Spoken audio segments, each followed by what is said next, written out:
One. Ladies and gentlemen, welcome back to another episode of College Football UK. As ever, I am your host, Fletch, and this is brought to you by the AAW Network. Sorry, just dying there real quick. Um, Hopefully, joining me very, very soon will be our regular, everyone's favourite co-host, Gary.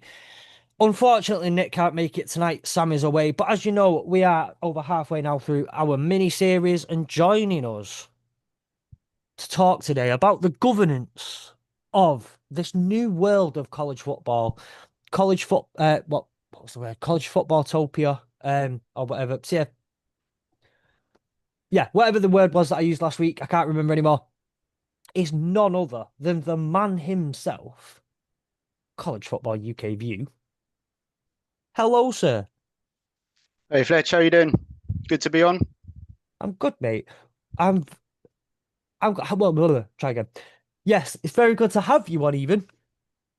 Um, it's one of those. It's too hot in the UK today at the moment. It is a bit warm. It is a bit warm. It, We it's shouldn't complain, but it is a little bit toasty. But no, in traditional British fashion, that is exactly what we're going to do. But when it drops about 2 degrees in a couple of days, I'm going to complain because it's too cold now. And it's not the right temperature, and it's never the right temperature. Um, but battling through the heat, you have made it on. So before we properly get into the episode, I think the best thing we can do is just ask it, like, you're an Oregon fan, you write about college football, you do some of I'm you teach me all the things about college football when I look at your posts on social media. But I think the most important question is how did you get into it in the first place? All right, thank you, Fletch. But I'm pretty sure there can't be much I can teach you, given your knowledge of the game. But my journey into as a Brit, my sports journey started like most on a diet of football, cricket, and rugby. Probably around my teenage years, that transformed into the US sports. Big fan of US culture, the movies, the TV programs, the music, Yeah, and obviously the sports, like most. I probably discovered, in all seriousness, American football, the NFL, early 2000s, and that morphed towards the end of that decade into college football around yeah, 2009. So I picked up ESPN America, that channel that was primarily actually for baseball, but discovered marching bands and game day and all the other things that came along with it, and just really got hooked on the atmosphere of the college game. Still enjoyed watching the NFL games and go to the international games here yeah, at Wembley every year, but there was just something special about the college game that I really enjoyed. So I've stuck with it ever since. Um, and yeah, the writing piece and the blog that came in beginning of last season, actually, as a bit of a reaction to Sky Sports picking up the coverage. Really, yeah, um, I think I had actually ended up having a row with them over something. It was on game day. They kept cutting off the Lee Corso putting on the headgear and switching to a game that hadn't started. So showing for 5 minutes an empty seat, which got my wick a little bit. So in true British fashion, I wrote an angry email, and just the responses I was getting back just seemed that that they weren't talking about the sport that much. Looked on their website on yeah, skysports.com. There's no real coverage on there. I think they listed the games under the NFL page, which I get it's new to them, that there probably wasn't critical mass, but just felt like there was room for something else there, and really targeting those fans those football fans that might tune in on a Saturday expecting to see some football, the round kind, and yeah, find game day or find the evening game, and then go on a website and just want to find out a bit more. So yeah, the articles on the blog started off being very basic. What's a bowl game? The rules of college football. What does a head coach do? And I've gradually picked up the pace a little bit and talking about some more interesting things. Um, so it took me a little while to get going. I think I started it at the end of the season by the time I actually set up the blog and got going. You know, Picking up a little bit of steam now. yeah. And obviously, as you say, as it's if you're not watching on YouTube, or most people probably do, if you put it on YouTube, you aren't looking over it, and that's fine. But do us one quick favor if you're on YouTube, and just look over here for about 30 seconds. If you look at our wonderful guest's face, and then just look a little bit northwest of that face, you will see the website right there. But for those who don't have the benefit of seeing your wonderful face, can you tell them what the website is as well? Yep. So you can find me at collegefootballukview.com, CFB UK View on Twitter, X. I do post slightly different things on both. I've discovered on Twitter that you don't have to just do 280 characters. They'll let me ramble on. You don't see it in the first bit, but I can Yeah. keep going and it's okay, which is great for me. Perhaps not so great for anyone trying to read it. But I tend to just put different things on there, see how that goes, and maybe some of those ideas I'll then take away and develop for the blog, sort of Yeah. a two-stage process. Lovely. And sometimes it's just nice to share a meme as well. So, Oh yeah. bit of everything. That's literally, if you follow me on Instagram, that's about all I post on my story. All day it's memes. Sometimes the football related memes, sometimes it's just something that I find funny. I that's what I'm here for. I'm here for the memes more than anything else in life. That's Indeed. that's what I'm here for. Put on Mrs. Fletch, as most people will probably understand. Like certain friends will get out every day. I'll send like something out to someone. Mrs. Fletch went through her inbox the other day, and since the last time she sent me anything on Instagram, I have sent roughly 57 reels that are just memes that I find funny. And that's not the football stuff that I'll send to someone else and Yeah, the yeah, other yeah. stuff I'll send to someone else. It's just memes that I find funny, and I think my wife should find this funny too. Um, so yeah, all here for the memes. But if you are not, again, if you didn't quite catch that or you want to go back to that at the end, again on YouTube, you'll be able to continuously see collegefootballukview.com over there in the top corner. But go into the description of the episode, which for YouTube viewers, that's right down there. For those of you on audio only, again, that's right in on the application that you are using, but there is a description and the links to that website and to go and follow CFB UK View on Twitter will all be in there. So please do go and show some love, please. With that being said, though, moving on to our side of it, obviously you can come find us on social media. On Twitter, we are CFB_UK. On Instagram, we are flip those two round. It's UK_CFB because somehow I couldn't get both of them on the same. Then also go follow the AAW_network on Twitter, AAW Network on everything else. I am at Lions Gary Fletch, and obviously when Gary comes later, you'll see his details in there as well. Again, all links at the bottom. But more important, like, you're about to find out just how dire the situation is right now in football. And I'm not talking about the craziness of college football. I'm not talking about the craziness of the NFL. In fact, quite the opposite. It's so not crazy right now, and it's boring. And the Premier League's just ended, and the Club World Cup. Tried watching some of that earlier. That is terrible. I will not be watching any more of that.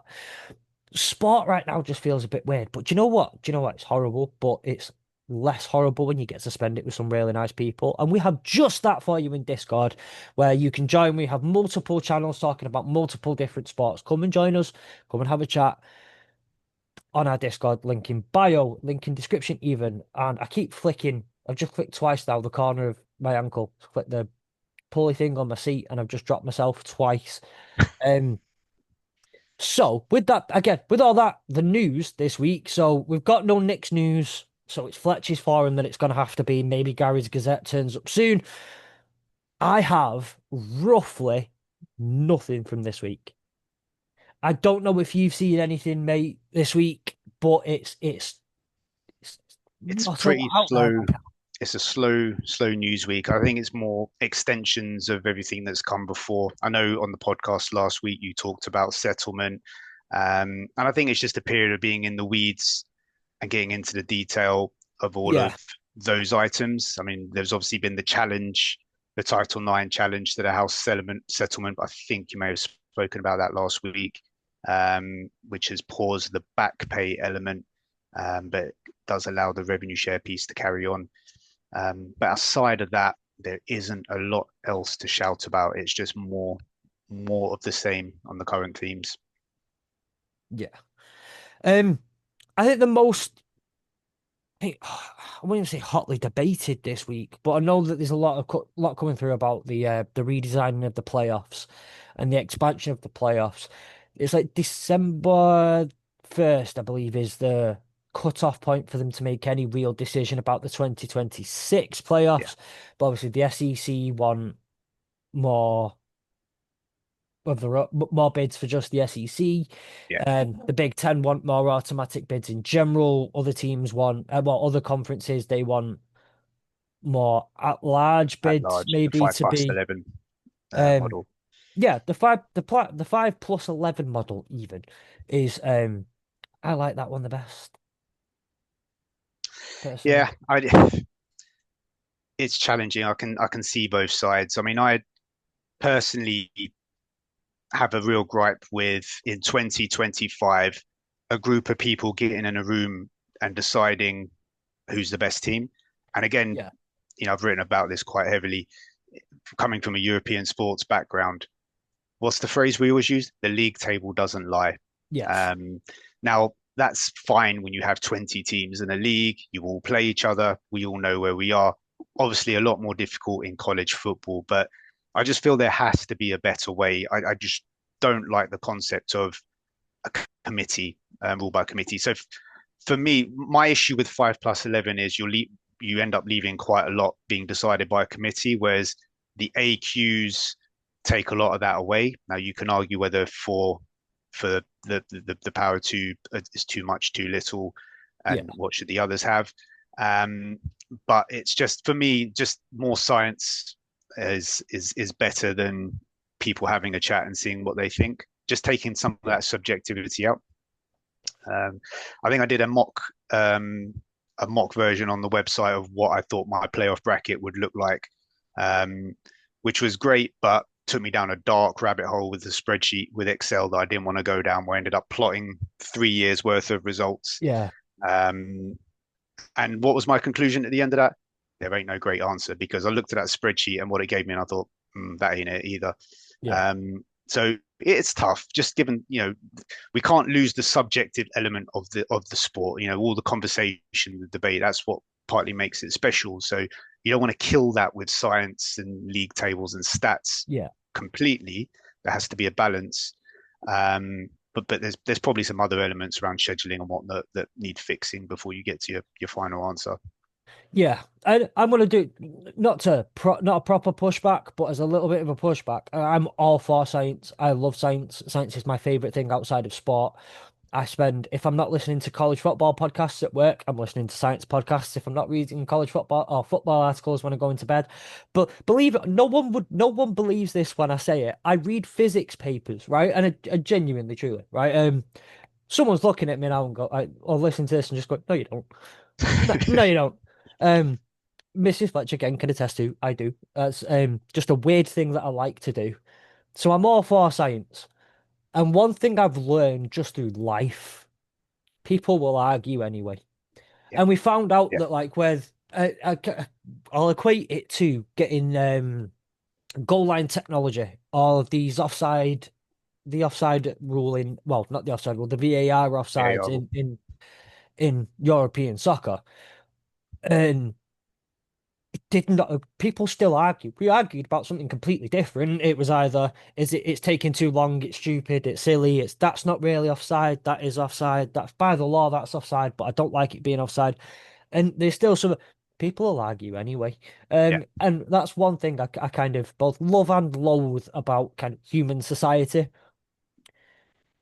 I could put a something pink here right now. And this is not, by the way, some colorblind might come here and tell me that like this but could put a pink cup right there and say it's a pink cup, and someone will say, no, it's not. mhm, Um, sometimes I think it'll come down to not necessarily needing, well, not necessarily we'll argue even, no matter what. The only other things I think coming out as far as news go are just that the some of the commits, and they're like 3-star tight ends, and for 2026 is hotting up a little bit, I guess, in terms of recruitment. But again, it's a lot of just this 4-star running back is going on this visit. The only one that's actually interesting is Devin Fitzgerald, Larry Fitzgerald's son, Yeah, who's cancelled yeah, his visit to go meet, uh, cancelled his UNC visit, projected to go to UNC at the moment by some places. But that's it. And as far as college football news goes, I don't actually want to be sat here coming on and going, well, in today's college football news, Larry Fitzgerald's son, who's in high school, hasn't chosen a team yet. And yeah, like it's a horrible, horrible place to be right now. yeah. We are Yeah. waiting on. Sorry, go on. So the other thing I was just tracking, it's not fully developed yet, but I know there was some chatter around what the calendar might look like in terms of the portals, whether we have Yeah, two, whether we have one. I yeah, think some of the SEC teams were heavily in favor, certainly of keeping a winter portal. I think the Big Ten, maybe the way their academic calendar shakes out, certainly more yeah. keen for a spring portal, whether that turns into two or not. And that's interesting because I see what happens there. But also, again, maybe a little bit more Big Ten SEC friction. We've seen this a little bit around the playoffs where they thought they were aligned and perhaps aren't so aligned. I'm seeing it a bit more now. So that could be just something interesting just to keep an eye on. Definitely, definitely. Right. I'm not again trying to wait for Gary here. So, um, he should be here any minute now, judging by what he sent me not too long ago, saying I'll be there within an hour, and he was like, it was just over an hour ago. Um, does this look like he's just come online on Discord? Anyway, that's not the point. We're not talking about. So, I wanted to get us going just for this last couple of minutes. The Discord. So, if you listen to Hurdle the Line, by the way, which is the NFL version of this podcast, I guess. We ask a question at the end of every episode, and that's normally something related to pop culture, something going on in the NFL at the moment, something a bit silly, something a bit fun. We had to cancel quite last minute this week's episode of Hurdle the Line, but the question had already gone out. So I'm going to let you guys kind of come at us, and I'm going to throw this at you. And this is a curveball that I'm throwing at you here, and I'm sorry, but hopefully it shouldn't be too bad. It was Father's Day on Sunday, so the question was, give us your best dad joke. So I'll let you think about that for 1 minute. And I know that as a parent, there are some in there. We know that there are some in there. I can guarantee it. My daughter does not realize how lucky she has to have such a hilarious dad who does run. I'm a dad joke half the time. We had some submissions because Gary's not here. Oh, here he is. There he is. Here he is. Uh, while we're waiting for Gary, I've got one. A horse works into a bar. The barman looks at him and says, "Why the long face?" Classic. This is why I write blogs and don't tell jokes. It's a classic. So I got a new one recently. It was what fruit likes to go down slides? A, a kiwi. Um, so Sorry. Gary, the Hurdle the Line episode got cancelled last minute on I Monday. saw that on Monday, yeah. Yeah, so So I don't. all of my good things that I Someone, dropped in there. I was going to say someone submitted some absolute brilliant entries, and I don't want them to go to waste. So we're bringing them out today. Do you want to go in and make sure that they get delivered, and you can actually deliver them yourself? Let me just find it. Where is it? Where is it? Where is it? Where did I put them now? God, blimey. Remind me, where is that channel gone? There it is. Right. Where do we start? Oh. All right, you'll like this one. You'll like this one. We'll start with the top one. Right. My wife is mad at me about the neighbor. She keeps sunbathing naked. Myself, personally, I'm on the fence. It's a slow burner, that one. We like that one. It's not. Everybody laughed when they said I was going to be a comedian. They're not laughing now. I like that. There's a bit borderline risque as well. That's always nice. That one, always isn't it? nice. It's a bit like, you got to What did get Peter that Kay little used to say? Bit of blue for the dads. bit of blue, a little bit of blue. Keep Bit it of on the blue, edge. Bit bit of of carry blue on. fit dad, bit of blue fit dad. Hey. Bit of blue. There you go. I love KDK. I'm gonna save the third one, Fletch, for the end because that's the big finish. Right. What about the fourth So one? the fourth one, where I never used to be a fan of facial hair until it started growing on me. I love it. It's one of those chuckly ones. I'm liking it. Yeah, I'm that's good. liking it. I And like then that one. I like that one. Stealing final that one. one. Yep. Final one No. was Bilbo was furious when he awoke to the sound of construction of the new supermarket sitting next to his house. It was certainly an unexpected item in the Baggins area. Very good. What is it about jokes though that if you hear a number in a row, you can never remember them? Like No. if you watch stand up or something like that, you just want to grasp Wanna- onto one and it's gone. Oh, And you're on that's to a the good next one. one. Remind me of that one. That's too late. He's on to the sixth or It's seventh gone. one. Yeah. I always think some of the best ones are like they're just the absolute classics. Again, in terms of dad jokes, some of them are just like my favorite one.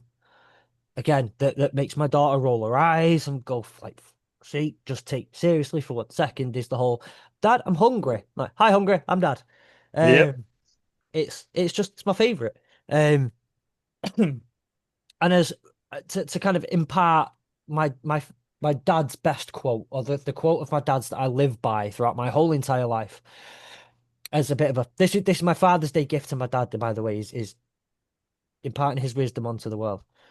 I found it funny, I don't care. So, and that's how I live my life. I found it funny, I don't care. That's it.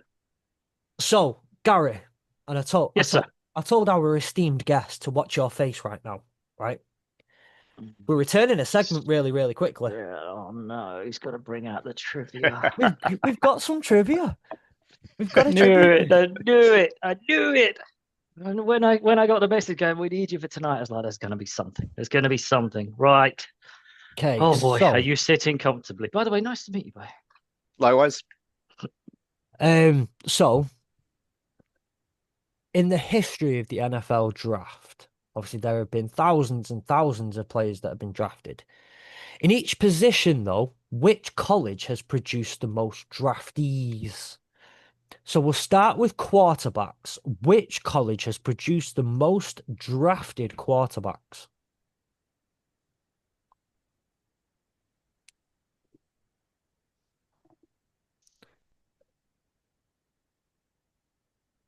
Over the whole. Oh, in history. I mean, you got to lean towards Michigan for just the length of time. Nope. But Alabama's QBs have been I'll rubbish. give you both 10 more seconds and then I'll drop a clue. No, not QBs.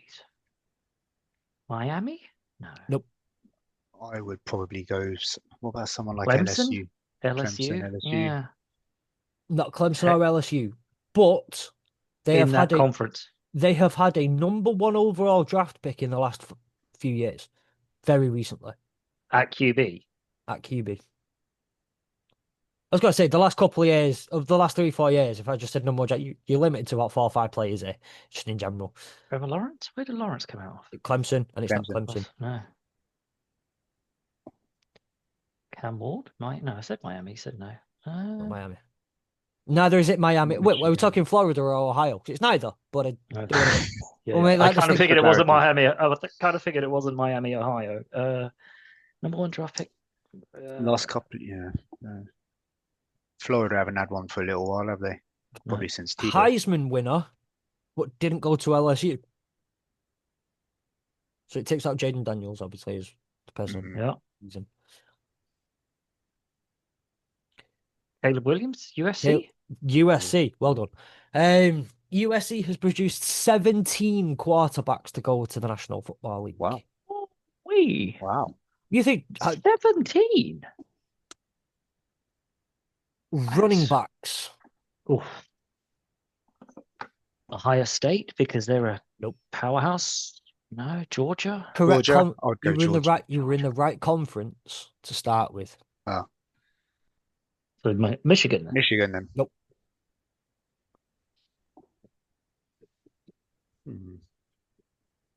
Well, these new arrivals to new money, new Big Ten money, or old Big money. Ten or old money, Big Ten. Yeah, these are the OG Big Ten, are they?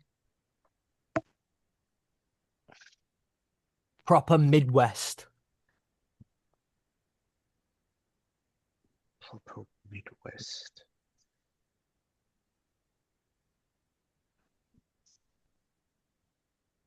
A running back.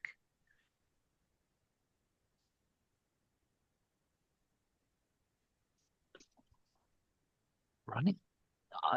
Indiana? No. Yeah, what's in and around that area? You've got Indiana? Ohio? Indiana, No. Ohio? Ohio, Wisconsin? Wouldn't be Wisconsin, would it? Nope. Iowa. Nope. Getting Penn closer. State? Nope. I think you're getting Nebraska? closer. Nebraska. There we go. Ah, 40 running backs from Nebraska have made it to the National 40. Football League. Wow. Again, you think quantity rather than necessarily. Yeah. Quality, yeah, I Probably suppose. going to Trying to be go big for figures. here's a memorable couple of players from such a position. So by default, that college Must mean, must have yeah. done. But we were just talking. So they could have produced ones that all went in the seventh round. Seventh, Played eighth round. Yeah, undrafted, joined the played NFL, played but two yeah. snaps as a played two snaps as a punt returner, but they played in an NFL game, they've made an NFL roster and are from that college. Wide receivers, it's a tie, by the way. Two colleges. Clemson? No, Ohio State. no, No, I think LSU maybe. no. They had a churn of them. UC. Wonder if it's UC now. Clue, both colleges have been mentioned at some point in the last couple of rounds. That's helpful. Miami? No. Miami, yes. Miami, yeah. Miami's one with it's 40. So Miami's. Michigan. nope. Although, as of late, correct conference. Oh, UCLA. as of late. Closer, much closer. USC then. UNC. USC, yes. Where the greatest wide receiver second greatest wide receiver in NFL history, Amon-Ra St. Brown played. Moving on. Tight ends. Oh, it's got to be Illinois. Obviously. Ohio State. Ohio. Nope, neither. Georgia. Nope. No. Again, I've checked this Penn by about State? three. No, I've checked this on about 3 or 4 different sources, and they come back with the same results, apart from one that just kept getting the question wrong. Thanks, ChatGPT. But I have ratified these. So if they are wrong, do not blame me. Blame like the 4 different places I've ratified these results on. But yeah, so tight ends with 20. Maryland? No. Nope. Unfortunately, we are missing someone who may know that answer. It's not the Fighting Irish, is it? It is the Fighting Irish for 21. Huh? Okay. That's, yeah. Offensive lineman. Nebraska. Nope. Midwell. Where's the big lads? Michigan? Could be anywhere. Yeah. Thinking Kansas? Nope. Oklahoma? Quick clue. Go right back to where we were just a second ago. USC? UCLA. Nope. A little bit more. Miami? A little bit closer in time. Miami? What? Hang on. What? Straight after Miami. Who did we get? USC? Straight after that. Freaking hell. Now where all are we? Tight ends and O-linemen. Both the We're same. the same place. Notre Dame. Notre Dame. Both? Wow. With 63 O-linemen have come from Blimey. Notre Dame. That is the O-line factory then. Yeah. Got to change the name of the tight end university then, because I suppose it's a more recent thing rather than total numbers, but yeah. I want to say, I think, as far as of late, Iowa has produced the best ones Yeah. quite comfortably, but not the most in Not history. the most. Yeah. D lineman. So this incorporates D tackle. Interior or ends? This includes all the defensive line, The whole interior and outside edges. Penn State. No. Hold on to that one though. Georgia? Nope. Florida State? They've been Nevada. Nope. You're getting No. geographically a lot closer though. Crap, it's going to be and Miami then, isn't it? It's going to be the yes, Hurricanes. Oh, yes. is it The Miami, Florida Hurricanes with Mhm. 49 linebackers. Penn State? Yes. And finally, defensive backs. Don't worry, I'm not going to make you do punters and kickers. Sure. I want to say Ohio State for that. You would be right. You would be right. Yeah. We got through there really quick at the end. It's 58 got on a bit of a roll towards the end there. linebackers. Penn State has produced 58, and defensive backs. Ohio State has produced 53 that have gone on to the NFL. Wow. So, thank you, by the way, for indulging me on the greatest pleasure I have in my life, which is making Gary's brain tick. And yes, Too it was late in fun the to evening watch. for that. It was like just rushed home, and now he's throwing in some bloody trivia again. Fletch said the expression would be Worth it. brilliant. And Generational. he was right. It was. Yeah. Um, there are just some pieces of news that nothing can make Gary just kind of go, for fuck's sake. No, no, please, no. Don't do it. Don't do it. Don't do it. So Have we done news, by the way? Sorry, I know yeah, Nick's not there's here. nothing. There's There is virtually nothing. nothing There's this week. literally there was the whole Texas State going to join the All-State Conference, but that's pretty much it, right? Yeah, the only real piece of well, I say real. The only piece of news that I could actually come up with was about a 4-star running back and a 3-star tight end. Like that's in 2026, and neither Yep. of them have actually picked a fucking team, so it weren't even that. Yep. So this is where we're at in college. We're gonna love it. Right Come now. on, can we just start the bloody games Well, already? well, actually, there is one piece of news. A week ago, you all found out that the Asleep at Work Network had been chosen by Greg Sankey himself, my mate, to put together the new college football. And last week, Nick solved the puzzle. Nick solved it with the help of Oliver Hodgkinson, with the help of Gary, and I was also in the room too, so I helped. I think that counts. I'm taking it. By saying no, Greg Sankey doesn't want that. I helped. I was So part of it. yeah, I was there. That happened, but now we've been set with the additional task of building the city, like building the government, like getting the city up and running. We've got to we've got to make sure there's law and order in this place. Mm-hmm. This is our job now. We've got to make sure there's law and order. We've got to make sure there's rules. We've got to make sure money flows correctly. We've got to make sure we know who's in charge. And we've just been set up to find out who's going to be in charge. We're not the ones who are going to be in charge, unfortunately. I would love, if nothing else, than to make Garrett you the commissioner of all of college football. Good Lord. If I could really do that tomorrow, actually, no, I wouldn't. No. It's like, no. I can't No. even. I can't even say it in jest. I can't. No. I can't. I could hear you started saying it and your whole body just went. Yeah. Shivers.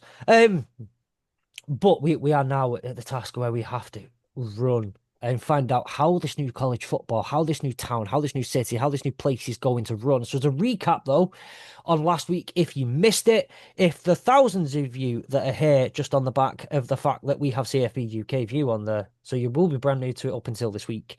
Now that you're here, You can't get out. And Yeah. sorry, the FBS has now become the NCFC, the National College Football Conference. The FCS has become the ACFC, the American College Football Conference. There will be 135 teams per conference, the 3 geographical regions, 5 teams in each region, 9 teams in each of those divisions that we will have. Each division winner gets a playoff spot, and the 2 best runners-up have a playoff play-in for that final spot. There's no seeding, so teams drawn from a pot. The playoff winner who took the 16th spot will be away in round 1, guaranteed. The season opener in week 0, the college football class, the Aer Lingus Classic in Dublin, will be a Charity Shield style friendly between the winners of the NCFC and the ACFC playoffs. Game will not count towards season record. Are we all okay there so far? This is just a recap of last week. That's the new thing. Thank you very much, Nick, for sending that through.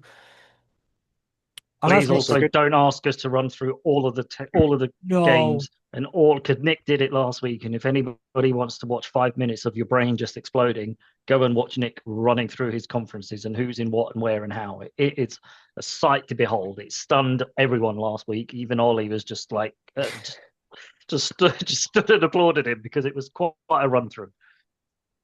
or if you want one with more like just again, as I said last week, that song where the mouse lists through all the countries in the world, at least that's got some rhythm to it and it'll have the same feel. It's a lot. But Put it or go and put it to the song for the periodic table. That'd be another one that would work very yes, well. that Yeah, was a good that would be shout. good. So this College Football Association is what is going to run college football now. The NCAA has been abandoned. The NCAA is gone. We've got to put the CFA together now, though. This is our job. We've got to do all of this today. So I hope you are ready. Before we get into it, I'll ask you a couple of questions. What are the priorities for the CFA? Like, what are the priority? What do we need to prioritize going into building this? Yeah. Our I, esteemed guest, I know this is something that you've kind of put forward as well and floated this question, kind of want to get these answers out first. Have you come up with any ideas of your own as kind of what you want the priorities to be? yeah, I think I've spoken a lot about this actually I think on the blog and also on prattled on quite a lot on Twitter about this. So I won't bore everyone too much here. But for me, I've got this whole thing around, that we need to rediscover the why in college football. And what I mean by that is, where we are today under old model, is lots of competing interests. We've got so many stakeholders when we think about we've got our conferences, the teams, universities, players, TV networks, so on and so forth.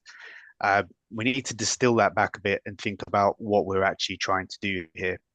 For me, there's probably four things. We've picked up college football, we're taking it with us. There's probably four things we want to come out with it, achieving. The first of those for me would be we've got a subset of players that want to do this professionally, of college athletes, student athletes that want to go on and do this professionally. So how can we support them on that journey? And I word that very specifically. I'm not talking about how do we support the NFL to come and pull those players up. It's how can we push those players to achieve their dreams. There's a difference to me. Yeah. Point two for me would be there's the biggest set of players that will be playing this sport for the last time. There's not really a Sunday league for American football. So they're athletes that will go on, or student athletes that will go on and do something else with their time professionally. How can we give them the best experience of playing college ball for a finite number of years? And then the third group really is fans. So whether people are going to games, supporting, watching on TV or other media, how do we maximize that experience for them? And then point four, I guess, is just putting a financial structure around all of that that's sustainable, credible, and that can just support those other three goals, really.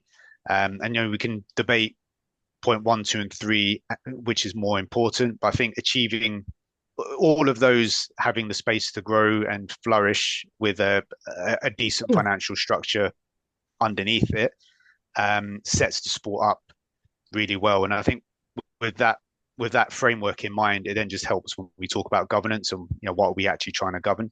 I mean, Jens, what do you think? Do you see, how would you see those three aspects? Do you think there's others I've missed?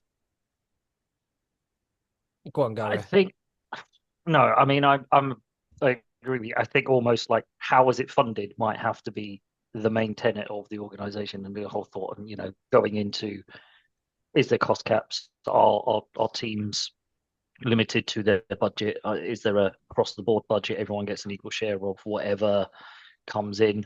Probably going to be difficult to manage that one in terms of size of conferences, and obviously the situation where we have everything has just collapsed. has led to that because people want bigger shares of the pie, and they're never going to get away from that.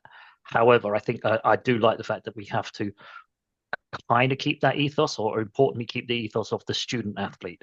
I think it would be very easy to fall on the other side of professionalizing football away from, the NCAA, give it its due, it didn't run football very well, but it did have a number of other sports that it was also taking part of, in, baseball, softball, swimming, gymnastics, and all that sort of. So, that worked very well for the USA Olympic team, and they won millions and millions of golds because of the NCAA. So you can't say it's been completely a failure. It's just lost control of the biggest animal that it had in its stable.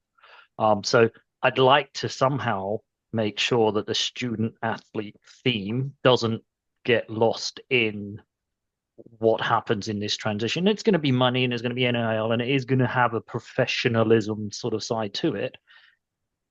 But as you say, 70% of the kids who are playing this sport will play it for 3-4 years, hang up their cleats, put the pads on the shelf, and never pick it up again. Let's make sure that they enjoy it and have the best 4 years that they can have in whatever team and whatever college they're at, but make sure that when they come out of it, they don't just come out and go, I'm going to go sell cars because I've done nothing else and I haven't got an education and I don't know what I'm going to do. Yeah. So I think that's probably the thing for me, is that student athlete ethos has to remain in whatever way, shape, or form. It has to be a fundamental of, they must score whatever it is in their SATs or whatever it's called. They have to have every team has to, all players have to meet a minimum requirement. That kind of thing, I think, is very important. Yeah. I think you can distinguish between being a professional and almost semi-pro and earning a bit of money from it. You think about students in the UK, you go and work behind a bar, you go and do this job, that job. There's a load of jobs you can do which don't detract from, your studies, or maybe they do, depending on the student. But you can Depending do on both. the shifts you end up doing. Yeah. Working behind a bar, the local pub, doesn't mean you're a professional bartender. It just means you've got a side job alongside your studies. So I think the two can coexist in the right way. Right. And I think that's just important, because as we then think about some of the other things we're going to talk about, how you wrap that around it, keeping that student athlete ethos, what are you governing? Essentially, that's the key thing of what we're governing. It's just maintaining that. So I really like the reminder of the academics part of it. And if I've looked disinterested or like I'm not paying attention, I promise you I am listening. And actually, ADHD brain has helped to be clicking a couple of things. And I just wanted to bring something up. So do you ever remember watching Last Chance U? Yes. By the way, if you have never watched it, go watch it on Netflix. It's amazing. But do you ever remember the percentage chart that went up on there of how many players make it to the NFL? I remember the chart. I can't remember the stats. I'm going to say, it was something tiny, wasn't it? It was like, of so all the kids that start playing at high school, 70% don't make college, 70% don't, and you end up with like the top. Got those stats up for you, so don't worry. That's what I was searching at the time. But it does the rounds every year, at least 2-3 times a year, and it's one of my favorites. So I'll go through as much of it as I can right now. So high school football players. Bear in mind, this is probably about 10 years old now, this actual statistic. So some of the numbers will have changed. Certain schools have now got football programs that didn't before and all that sort of stuff. But high school football players, 1,086,627. That's high school football players. High school football seniors, 310,465. NCAA football players, 70,147. And NCAA freshmen playing football is 20,042. Jesus. The number of high school players who will then make it properly to the NCAA, 6.5%. Wow. NCAA seniors playing football, that's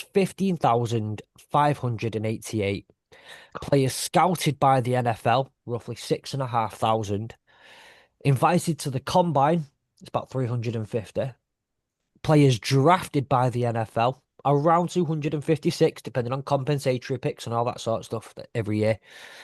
Rookies making it to a team, about 300 when you include UDFAs and all that sort of stuff. So the percentage of NCAA players to the NFL is about 1.6%. The number of those NFL players who will now reach year 4 of their contract is about 150. And obviously, every year that slightly fluctuates. Those numbers will be ever so slightly different, but it's roughly always going to be the same. So that's just, again, the percentage of players playing college football to make it to the NFL is 1.6%.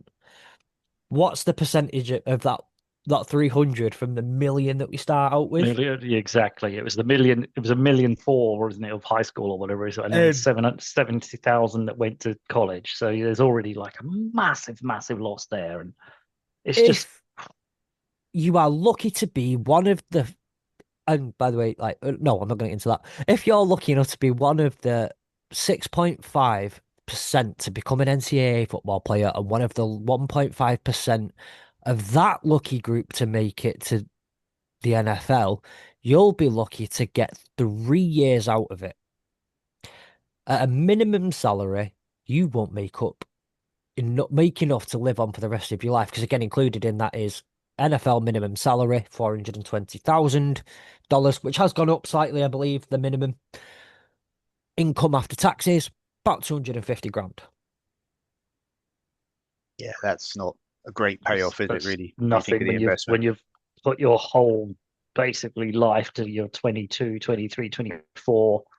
Maybe, as you say, if you're lucky, you might get a second contract, but most of them have one contract done, popped a knee, an arm go, Lucky if you even get through that. I'm saying you're lucky if lucky you, if you get yeah. through that contract. And most of those players, if you've been playing since early high school, you haven't just given every day to training and whatnot. You put your body on the line every Saturday. Have you seen the stakes that some of these guys go into the NFL? Yeah. Now you look at the Yeah. guy who took that one hit, who never fully recovered from that one hit in college. These guys have messed up knees, messed up feet, messed up hands, messed up brains in some cases from some of the hits that they take No. as well with some of the targeting hits. So, long-winded way of going around the houses and saying, but like this is the reality of college football. Now, if we make this brand new system, maybe it feeds into the NFL better. But still only so many NFL teams. There's only so many roster spots, and that's got to last you from when you're 22 to when guys are in the 40s playing the NFL. Not a lot, but guys are in the 40s. Mm-hmm. It's really, really, really got to last you now. And your body's on the line. You have to set those players up to leave. Yeah. You have to set those players up to be ready to leave. How many ex-players have that we don't hear about have serious mental health issues coming out of college because they don't know anything else and they struggle? Yeah, I'm sure there's So a massive, massive percentage. yeah. So I think it's absolute. I think one of the key things that I really want to make sure we do have some sort of a focus on is how are we setting those guys up, not just saying, "Oh, you have a scholarship, go and do what minimum you can to get through your Mm. law degree that we're going to kind of help you pass anyway. So you get through. Business management degree or Yeah. whatever, Yeah. yeah. But yeah, I So mean, even with disrespecting the degrees that they come in under a scholarship on, because we know they're there to play football and it's almost a pay to win, play to play type thing. yeah.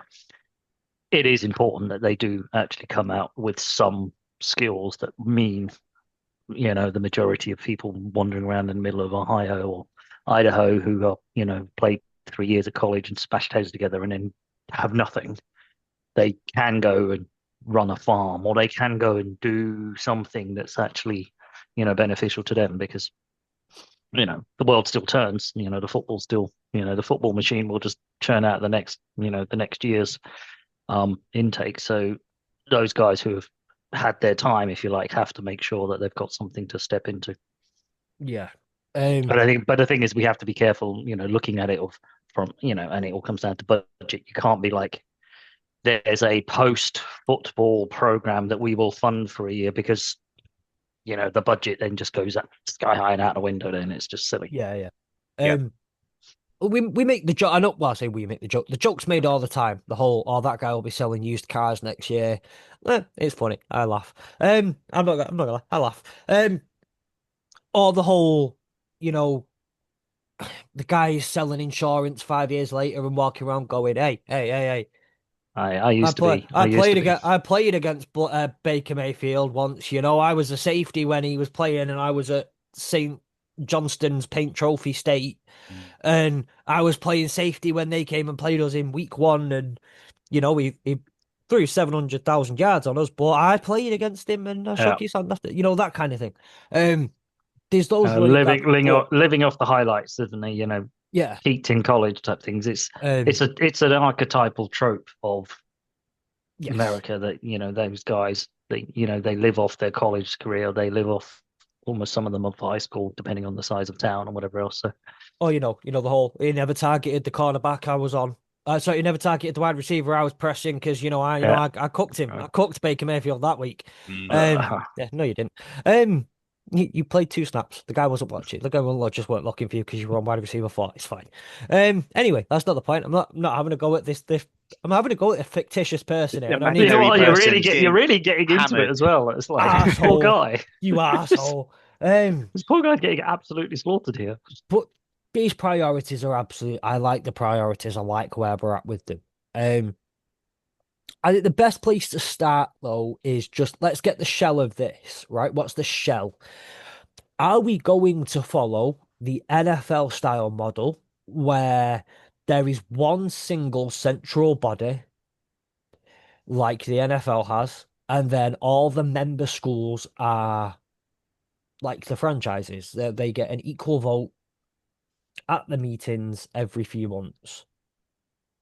Are we going to follow a similar to current college football style model where there maybe isn't a total central, you've got a central body that just kind of nudges everybody in the right direction and maybe they take care of some of the finances and whatnot, but each conference is going or division is going to have its own commissioner.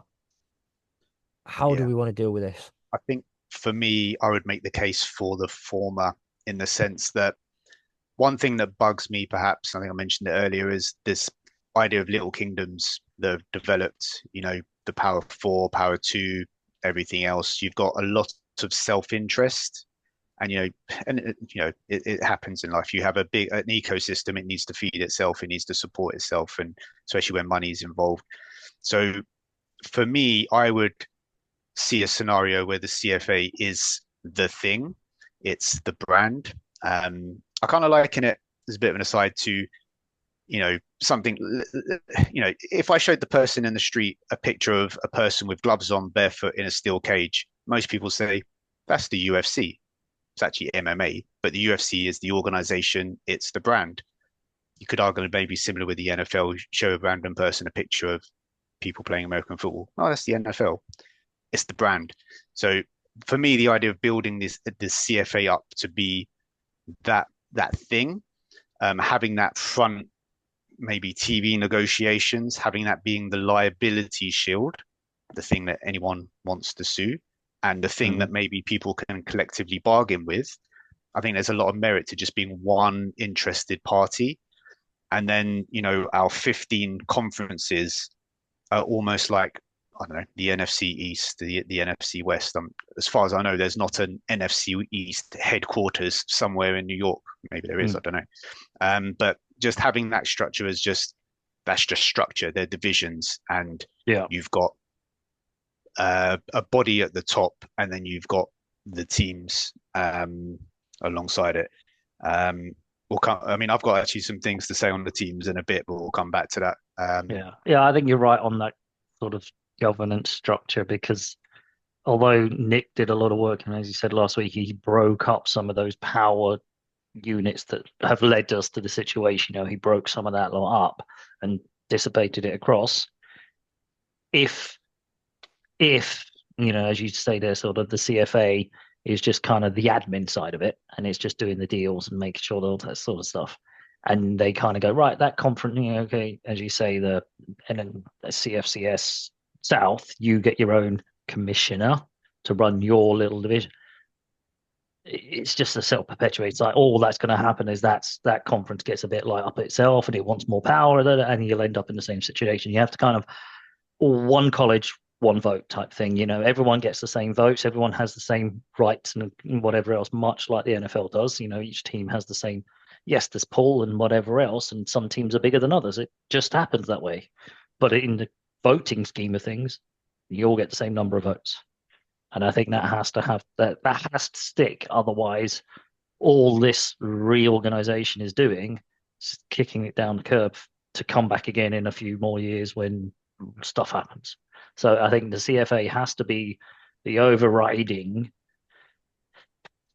rule setter, governance body, as you say there, the ones who do the deals, the one that take the risk, the one that is it is the CFA. You sue the CFA or you watch the CFA.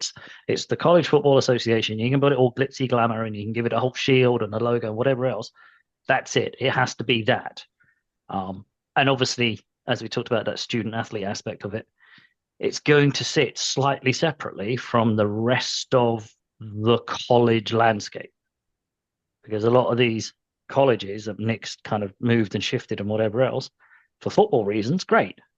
But a lot, and as we mentioned, the NCAA wasn't so bad on the, shall we say, the non-profit making sports side of things. So some of those have to continue.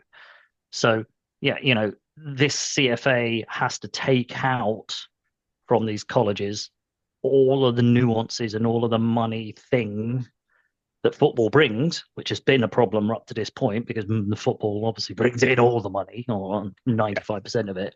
So that has to go into a central pot, a central budget, a central whatever, and be disseminated from there. How that's working, I'm guessing I'm going to have to delve into that because obviously transportation, all this sort of stuff that comes with these new conferences and how it works is a massive undertaking.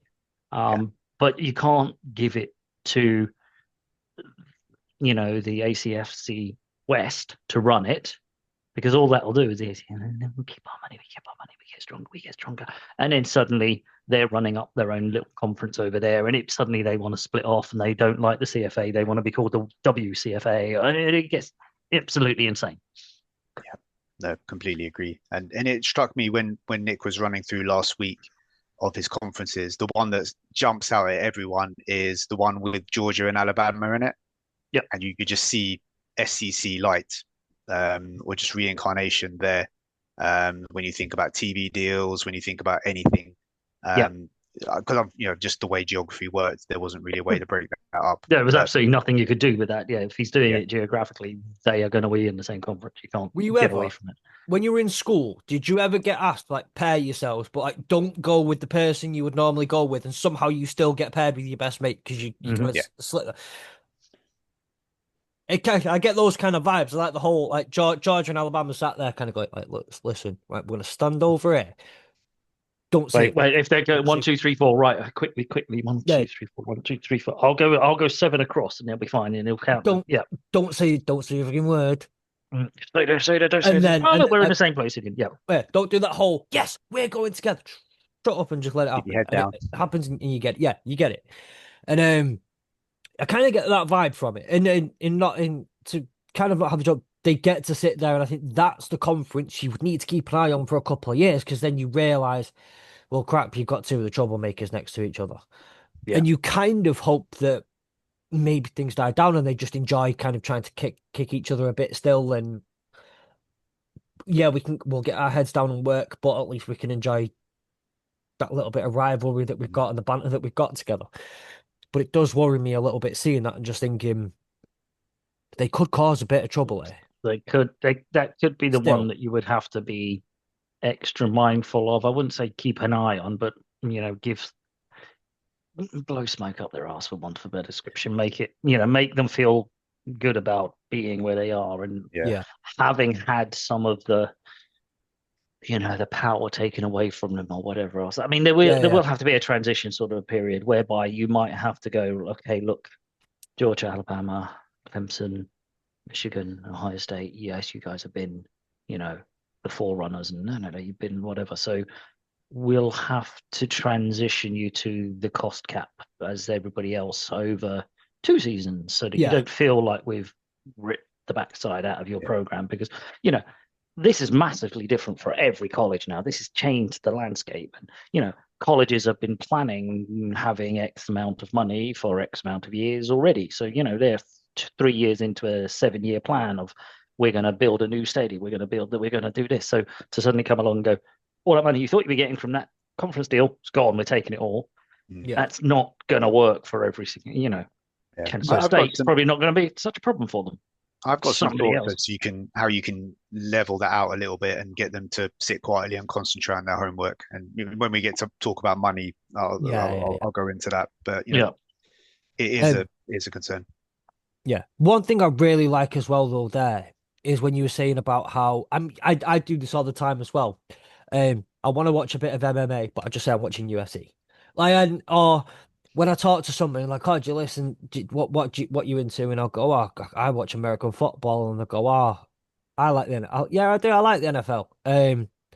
I play American. Oh, that's obviously I don't play American football, but the whole I do this with American football. I wish I could play the NFL. You play the Yeah. NFL, or like we Brand get that power. all the time. It's exactly that. Um, and then what broke down here to like the whole what we have like in English football is the FA run everything, right? But it's the For good, Premier bad, or League. indifference. But But it's the yeah. Premier League that we're looking at, and the Premier League kind of has its own democratic process.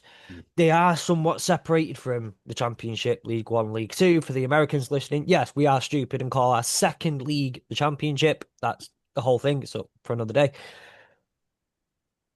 But the Premier League still kind of operate on their own, and they've had that thing similar to college football and similar to the P4, where they've gone whoa, whoa, whoa, whoa, like this. And we've got United, Liverpool, Chelsea, Arsenal, Tottenham, City, Everton, all these teams that have been mainstays of English football for a long, long, long time. I know you're going to make some sort of jab about City not being a mainstay in football for a long time, and know you're loading that one up. You don't have to. It's right there. You've set it all up. But we're the biggest and the best. We don't want to have to deal with having this. Yeah, well, we might let Luton Town come in and play one year, but we don't really want them to have the same rights as us when we go forward. Leighton Orient, not a chance, all that sort of stuff. So the Premier League set No, up they've slightly just had a massive differently. load. But it's like the Premier League have said we want to be different from that. We want to operate differently, which is weird that it's all gone and the Super League kind of thing happened, and they went, well, we want to operate even differently to that. But does the NCAA, does the CFA act like the FA in this sense, or again, because I think we're looking at two models here that I'm kind of you've got the NFL model and you've got the FA model, shall we say? Um, Okay. Again, the I FA think I sorts out think governance. using that analogy, the CFA would have to be like the Premier League,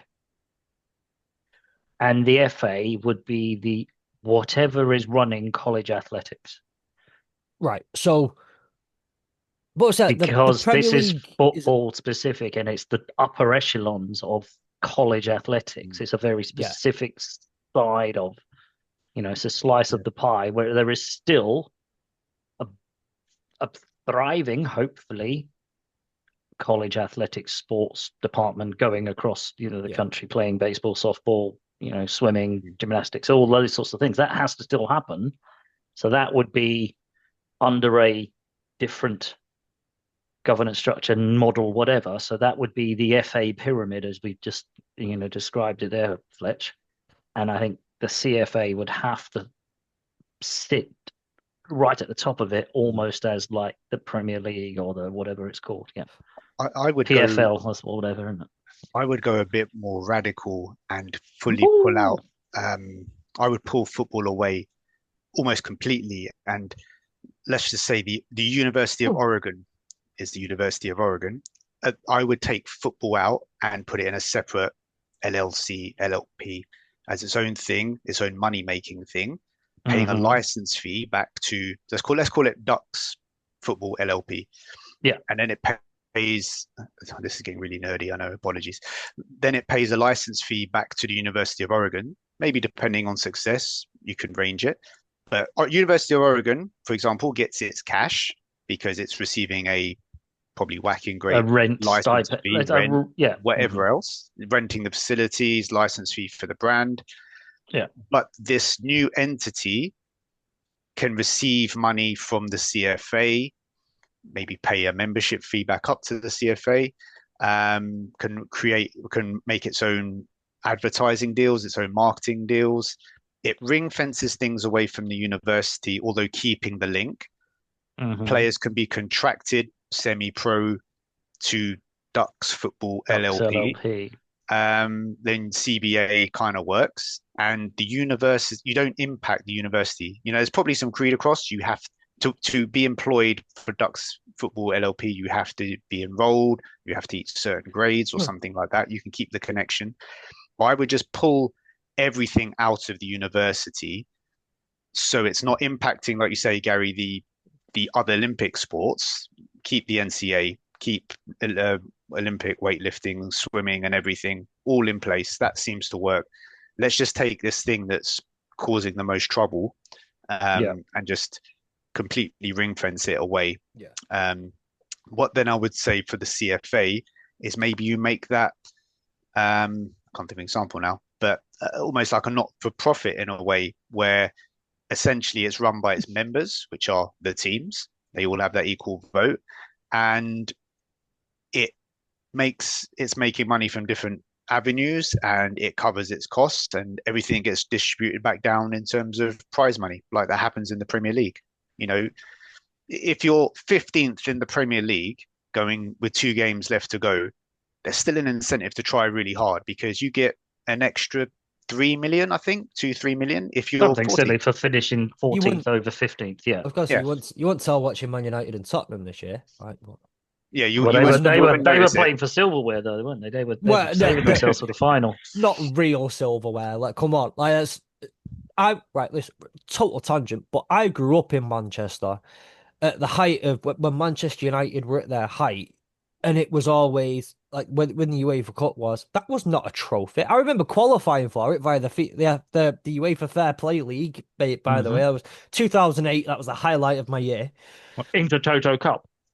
No, just simply via the UEFA you Fair Play got less League, yellow cards than everybody else. Yeah, which we came 7th in, by the way, but because the other clubs had already qualified for Europe, we by default got allowed in. Anyway, that's all. But being told it's not a real trophy, it doesn't really count. It's not the Champions League. Champions League ones. I'd rather be knocked out the Champions League in the group stage than be entered in at the anyway. Right. So, but I really like the idea that's being placed in on here though at the moment, and I do want to let you finish, but I just wanted to throw in some shade at Manchester United and Tottenham. just really wanted it.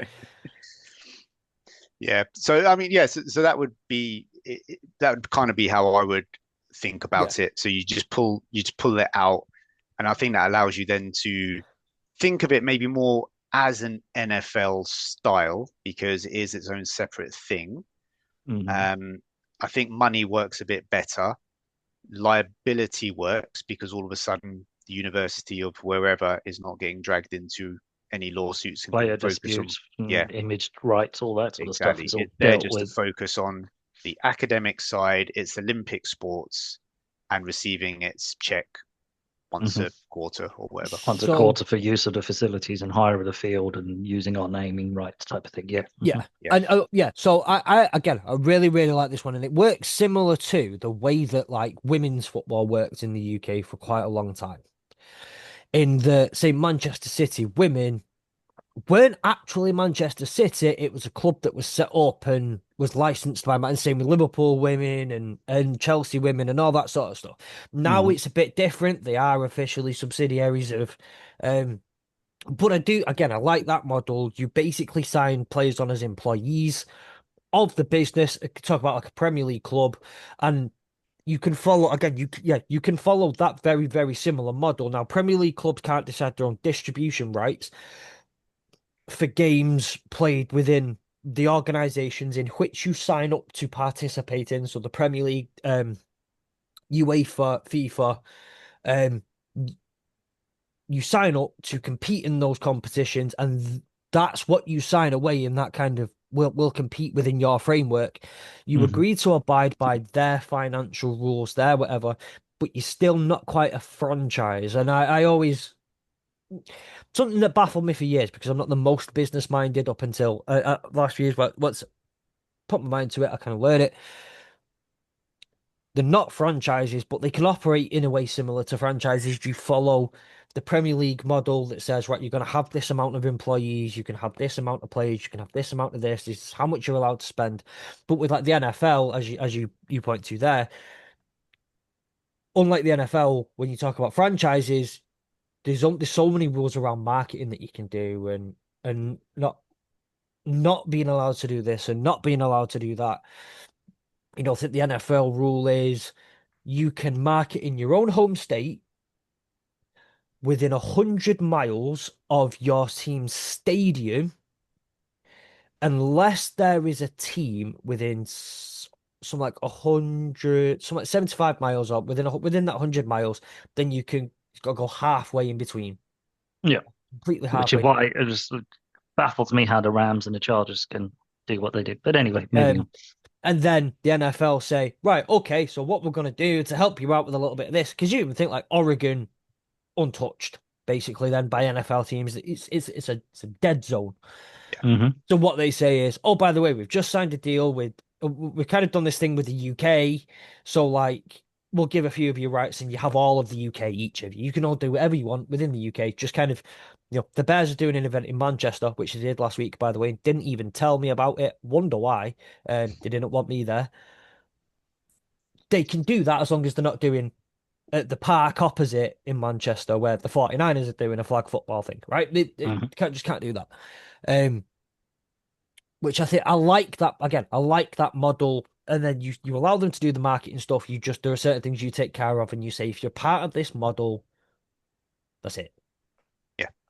The Yeah. only thing you can do is friendlies where you can kind of look after your own stuff and do your own thing. Yeah. Yeah. And I don't have an issue with teams, you know, going out and making those deals and making their money, whether it's, there's been a lot in the press about private equity, private capital, or finding a rich benefactor, if Rich, rich ex-alumni who's made an absolute mint who wants to give some money back to his yeah, old college. yeah, and that allows teams to be a bit more, there's that element, the alumni, but also being a bit more creative. I mean, if Kennesaw State heard that there was a great UK podcast that kept plugging it, and then there's a UK millionaire who listens to it and then wants to chuck all his money into taking Kennesaw State to the top, then that should be allowed. It's fine. We've Why we've got a not? plan for getting Kennesaw State to the top, which is Okay. basically we're just going to play Kennesaw State Yeah, avidly All of on college football college 26. football 26. Yeah, yeah, fair Everybody enough. who listens to this, everyone who Next, listens to this podcast is just playing Kennesaw State on yes, college yes, you football all are. 26. And if you don't, Gary will be under your bed. Um, yeah, like you laughed at first, and then wait, hang on, 1 minute. hang on. I don't what? Yeah, I didn't sign up for this. Yes, you did actually. It's It's in in the the it's in little the small agreement print. at the It's in the bottom small print. of the Discord where you signed up, and I was like, if you enter the Zoom once. So to be fair, I could invite CFB UK View, and you would also you've also signed that right away, but I won't do that to you. It's fine. I'll do it to Gary, just not you. Um, Brilliant. but no, like again, that model seems it's a working model that we've seen in other sports. Um, I did have a question about it, but I'm not sure where I was going. So okay, that was it. When we're talking about media distribution, and I had to reply to someone on Twitter this weekend. I keep getting told the UK people can't know this much about college football and whatnot. I'm like, some of us know more than US, and they're like, no, that's just not true. Until I saw someone in the US say, why doesn't the NCAA have a college football channel? Because they don't have the fucking distribution rights, right? So distribution rights. I think this is where we're going to get the most of the money from. And this Yeah. is one of those things that you can get the money from that the central body, the CFA, can control. Yes. Is that I'm going to keep referring to models just because hypotheticals and analogies are normally the best way I find to kind of link stuff together. Do we again follow similar NFL style, right? Everyone's in on the one distribution thing, but then the NFL, the CFA says, right, Fox, you're gonna pay X dollars for this. CBS pay X dollars for that, ESPN pay X dollars for that, True TV, True TV, who are part of this conglomerate there, and then as far as it will link to the UK, by the way, in a minute, but I'll leave it there for now. I would have the CFA run that, and what back to our Georgia Alabama example, that conference, I'm sure everyone's going to be falling over themselves to buy that. But what this CFA can do is make little packages and say, okay, Fox, you really want those primetime games for that conference?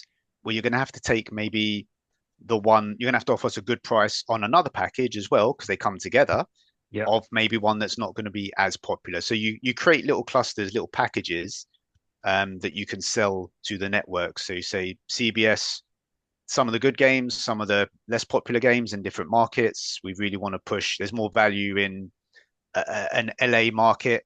You really want that, but you're going to have to take a little bit of somewhere a bit more provincial as well. And you can create little clusters that can be sold to maximize revenue. It's, economies of scale, really. Again, rather than one of these divisions going out and trying to pester someone and competing against its brother or sister in another conference, and both prices getting cut. Yeah. You'd have to do that, as you say, because everyone's going to fall over themselves to get the Gold Star Conference, that one with those teams and whatever.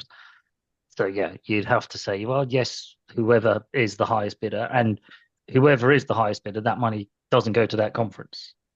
That money goes in the pot for everybody else. So it's beneficial for everybody that there is a bidding war on that one, because it's more money for everybody else. But yeah, that would have to be, you want Georgia, you want Alabama, you want all those guys.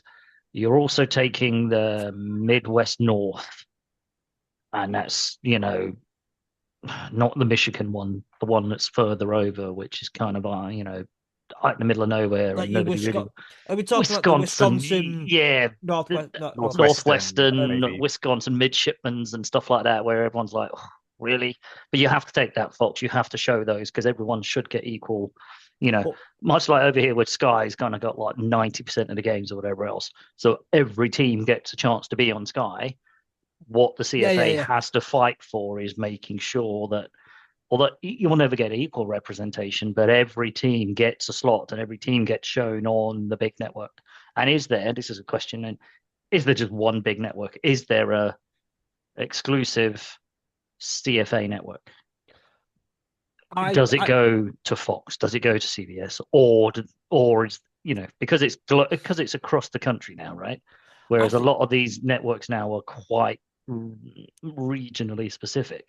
I would say that I feel like the NFL network is struggling a little bit.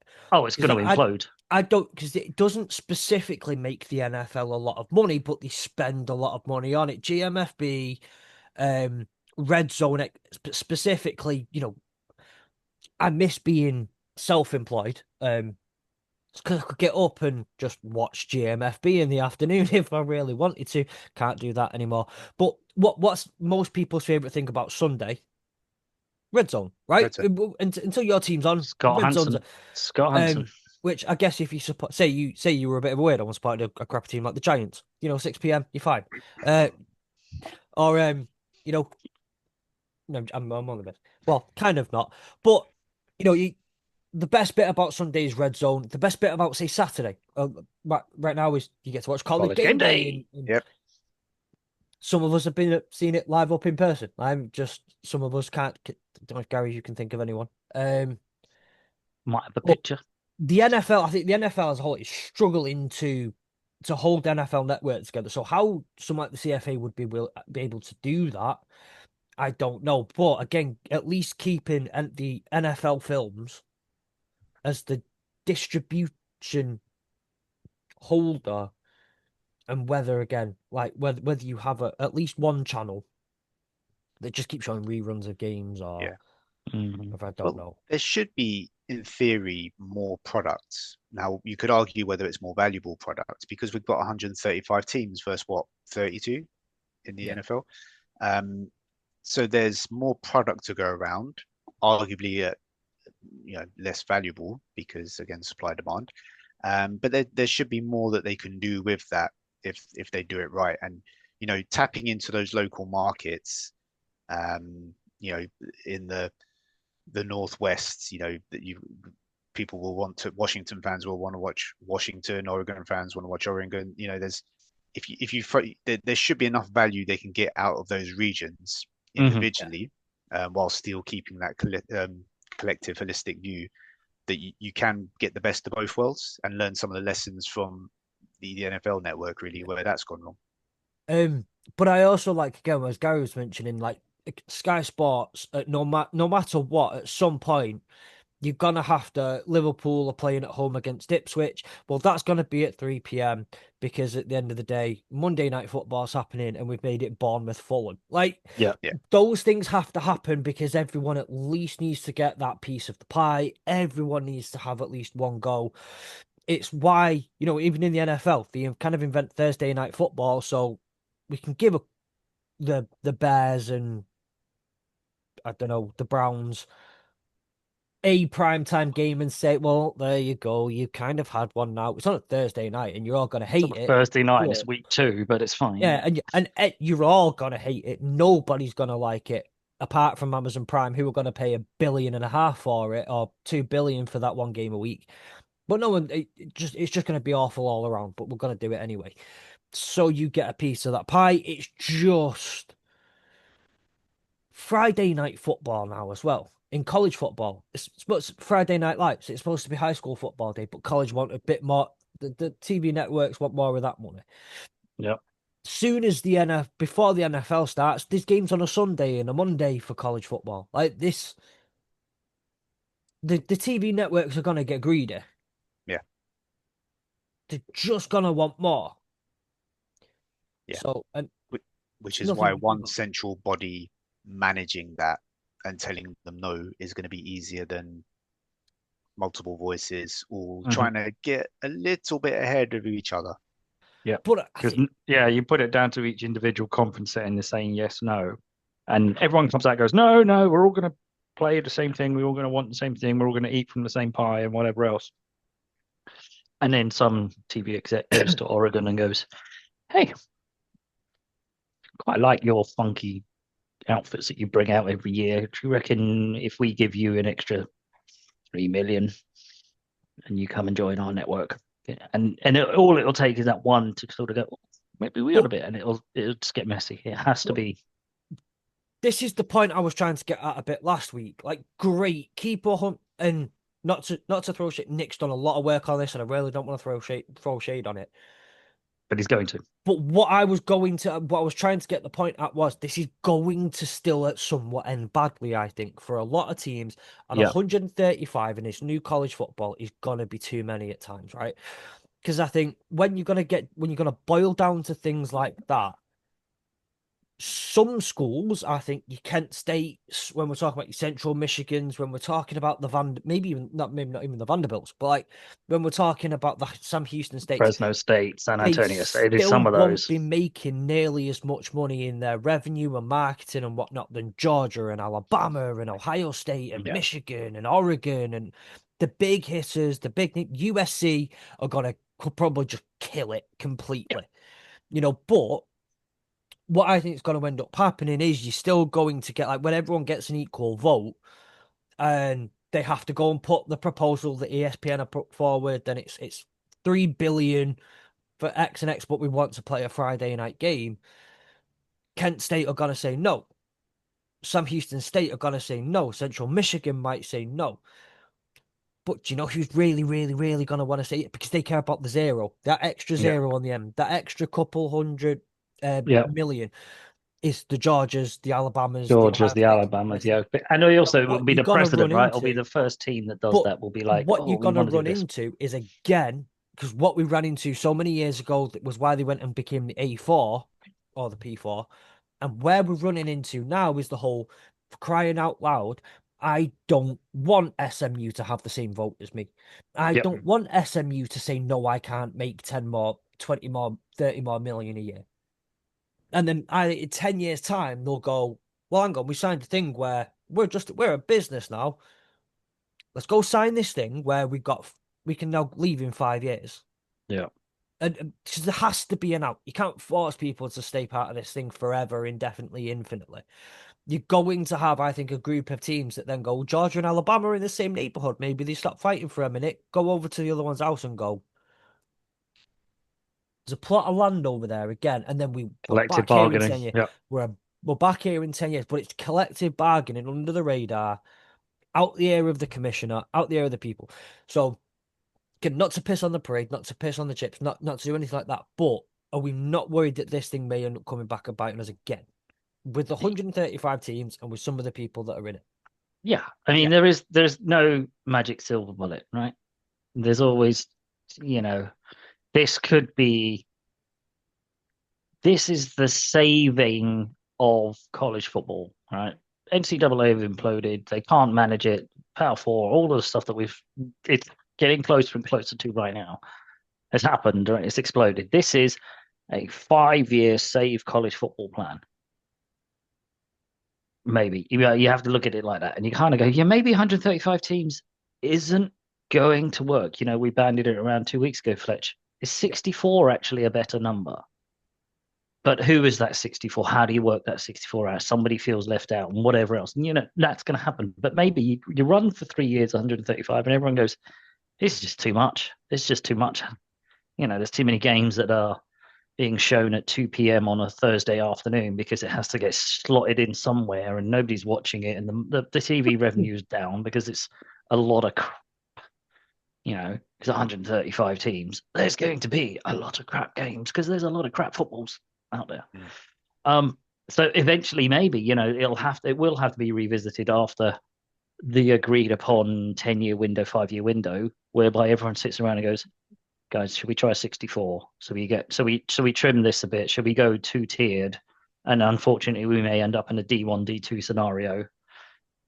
Although I know Nick's already done the ACFC and the NTFC, but maybe even within that, we go 2-tiered because even then it's still not quite right. Because the money's failing, we're pouring money hand over fist into 135 teams, and there's, the networks aren't knocking our door down anymore because they're getting, 25% of those games are worth watching, and 75% of those would be dross in the nicest possible word, but blowouts by halftime. Mercy rules would have to be invented in some of these games because there would be hideous blowouts. There would be 120-0 games and whatever else. So, it has to have it. I think you're right. It's not a be all and end all. This doesn't fix everything ad infinitum. This saves college football as we know it and gives it a platform to continue. And in 5 years' time, let's all come back around the table and go, right, okay, too many football, too many teams, too many conferences. Let's trim it. Let's go 64. Let's go less than that. Let's do a bit more. Yeah. I think there are precedents out there to break things up, and I can't believe I'm going to say this, but I'm going to say it anyway. But you think about the Nations League, not that anyone has ever used the Nations League as some sort of positive example, but if you think about that tiering, you've got your A, B, and C and D, and you've got A1, A2, A3, A4. You've got a number of different tiers in terms of quality. I know we're not revisiting structure today, but there are precedents out there for horrendous, complex structures. I would even that's a mood killer, isn't it? The Nations League. You brought Nations League up as both of us just threw something in our mouths, and we're like, I hope he keeps going with this one because we're stuck. I'd say, like, if you want to do that, we'll kick. I'd even throw out, keep somewhat the NCFC, right? We're gonna have a deal where in 5 years' time, everyone has an out, right? Everyone has an out. But let's say in 5 years' time, it's college football playoffs, and you're all signed like it is now, and you've all signed up to a contract that says this is how it's going to work. But in 5 years, we're going to revisit it, and when we make the changes, tough shit, they're the changes, right? We've said 12 teams. It's 12 teams. We've said 16 teams. It's 16 teams, and this is how we're seeding it because that's how it works. So we'll say in 5 years' time, they say, right, we kind of like it. Don't like the structure, but we like where we're at roughly. 7 teams, by the way. Kent State. I'm really sorry for Kent State, by the way. I feel really we're picking on you. If you're from Kent State alumni, I'm so sorry. Kent State, Appalachian State, and 5 other teams, whatever. You are the least requested by the TV networks. Least You watched bring when in you're the on least, TV. yeah. Mhm. You bring in the least revenue. You bring in the least this, the least that. We're cutting you. Mhm. We're sending you down to the ACFC. Left at 128, which is a lovely number, right? I want this number. We're going to go into 2 lots of 64 because we're going to have the FBS FCS thing here. You're going to go NCFC A, NCFC B, right? So in the NCFC, we're going to split into 8 conferences of 8 teams that will still be geographical to an Ish. extent, right? Which, by the way, again, we're not going into structure. Here I am restructuring everything again, right? Yeah, sorry, Nick. You know Which you which spent wouldn't ages on this structure out. which is not the thing, but it's in 5 years. So we're going to do it. In B, 8 teams, right? But both of those A and B are structured in the same geographical way. So the West and the East, you've got West, North, West, West, West, like that kind of thing. And then when we do that, the NFC FC West 1A, NFC NCFC A West 1, 1 West. Well, anyway, right. Anyway, The team that does wins that cut, yeah. NCFC B West 1. Last place, first place, relegation, you flip. Done. Yeah. And but anyway, we're not restructuring it because that's 5 years down the line, that's 10 years down the line. That is what it is. But I just like I say, just as far as that kind of thing goes, as far as the governance goes, and as far as all that sort of stuff goes, I'm always going to be worried that there are going to be a group of schools that say, Oh, I'm bigger and better than you, and I'm yeah. not going and having the same I'm not they willing to share my pie with Yeah. the team that's and not bringing it all in. Yep. I think Everyone's everyone. I mean, I suppose you can look at it. Everyone has to bring in a minimum, right? So yeah, the CFA could stipulate that all teams must bring in, and outside of the TV revenue or the streaming revenue or the membership revenue, whatever you're calling it, because if you look at it, CFA does a streaming model, and every single member of Georgia signs up to watch Georgia. Oh, suddenly they're making fortunes, but that's only specifically for Georgia. So they have to stipulate this, say that every team must bring in $10 million. I'm just yeah, pulling a number out of the air, right? yeah, Some teams will be like, well, that's easy. And whereas other teams, and unfortunately, we are going to bring up Kent State again because they are the smallest, they're one of the newest ones, they haven't got that sort of thing. They might struggle to make that. And if they don't bring it in, then what are the penalties? And this is what the CFA has to be strong enough about that. And what the NCA has not been good at yes, is that, hey, you're not living up to your end of the bargain, Team X. You are out, or you have to pay the consequences of not making it. And, you therefore don't get a slice of the pie. You therefore yeah. lose out on the marketing and the collective bargaining and whatever else because you've not lived up to your side of the bargain. And it has to have strong enough structured regime, strength, whatever you want to call it, where the CFA says, this is what we've said. This is what everyone's agreed. As you say, you all signed up to this. And if you're not doing what you all agreed to sign up to do, then you get fined, you get Yeah. docked points, or you get booted from the league and you've got to go into the wilderness. So Good luck with that one. I want to one thing, but I want to move on from this because I've got a couple other things to talk about, and I'm conscious of time. Finally, um, Finally, the clock's he's not conscious of the time. Mrs. Fletch is just going, wait, no, Mrs. Fletch is so peacefully, happily just sat there, clearly just tuned me out. This is very obvious right now. standard. As she always does. But as far as things like this goes, and the only thing I want to kind of comment on now is, as far as this goes, is it's interesting to see the difference in culture, I think, between those of us who've grown up with British sport and the way things go with British sport and how we are tribalistic so much. I know college football, we spoke about how much college football is similar, but Hmm. it's not exactly the same. Like, we don't need an away fan section at Ohio State, Michigan. Don't need an away fan section at Alabama or Auburn. Like, they still sit next to each other and things might get chippy and heated, but they never get, no one's That throwing chippy and heated. no one's throwing Hmm. flares or two peas at each other.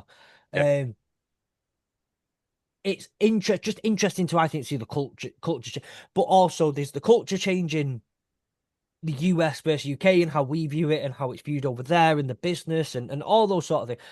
But also, I feel really good saying this because I'm really nearly 30, but I'm younger than you guys. So like I'm a completely different generation, way younger than you guys. Um, so obviously I'm one of the really young people who, but it's the generational difference as well, though. I think you see the generational difference in this is a generation who grew up on playing Madden or FIFA and how they view football or whatever is different. How they watch football is different.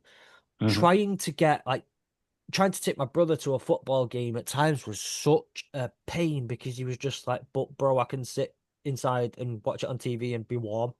And I'm yeah, like, but you could also go in the middle of December in a t-shirt and a hoodie and be freezing cold, but see it in person. And like, that's way better. And he's like, nah, bro, I can Oh, sit at home yeah, and be but it's warm, not though, is it? have my tea. But Um, it's not though. Yeah. no, I can have my tea and do it. I can, I can do it out. I can what the cultural differences, the generational differences that kind of get thrown in all of this. It's really interesting to see.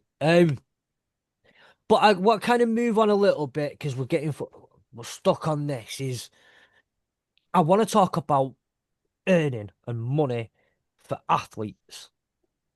Said semi-pro, taking them on as employees.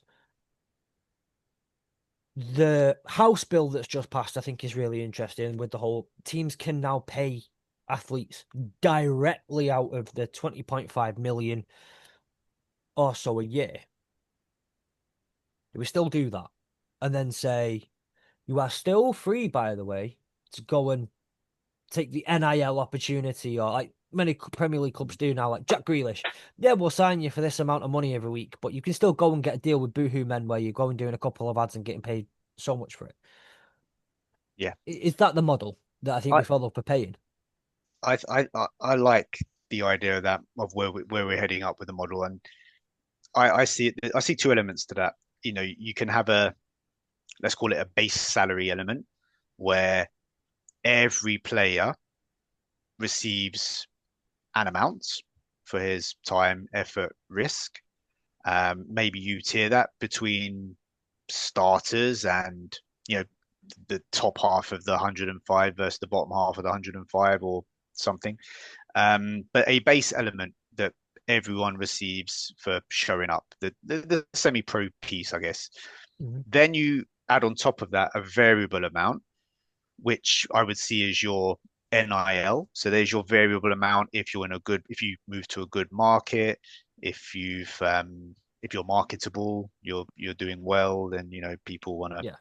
interact with you. And you could also add a little bit of a win bonus or some of the other type of bonuses that we perhaps see in sports on top of that if you wished as well. Um, all managed by some sort of collective bargaining agreement, so we know where the parameters are. But I mean, the NIL piece, I'm quite happy to free market a little bit and just let it be what it will be because, back to our Georgia and Alabama and whoever else example, if they're in big college um, markets with, lots of alumni that want to throw cash at them, why not? As long as everyone is receiving something at the bottom end. Mhm. Yeah. Yeah. That's a little bit something for everyone, as far as I see it. Um, yeah, and what do you think? Gary? Yeah, it's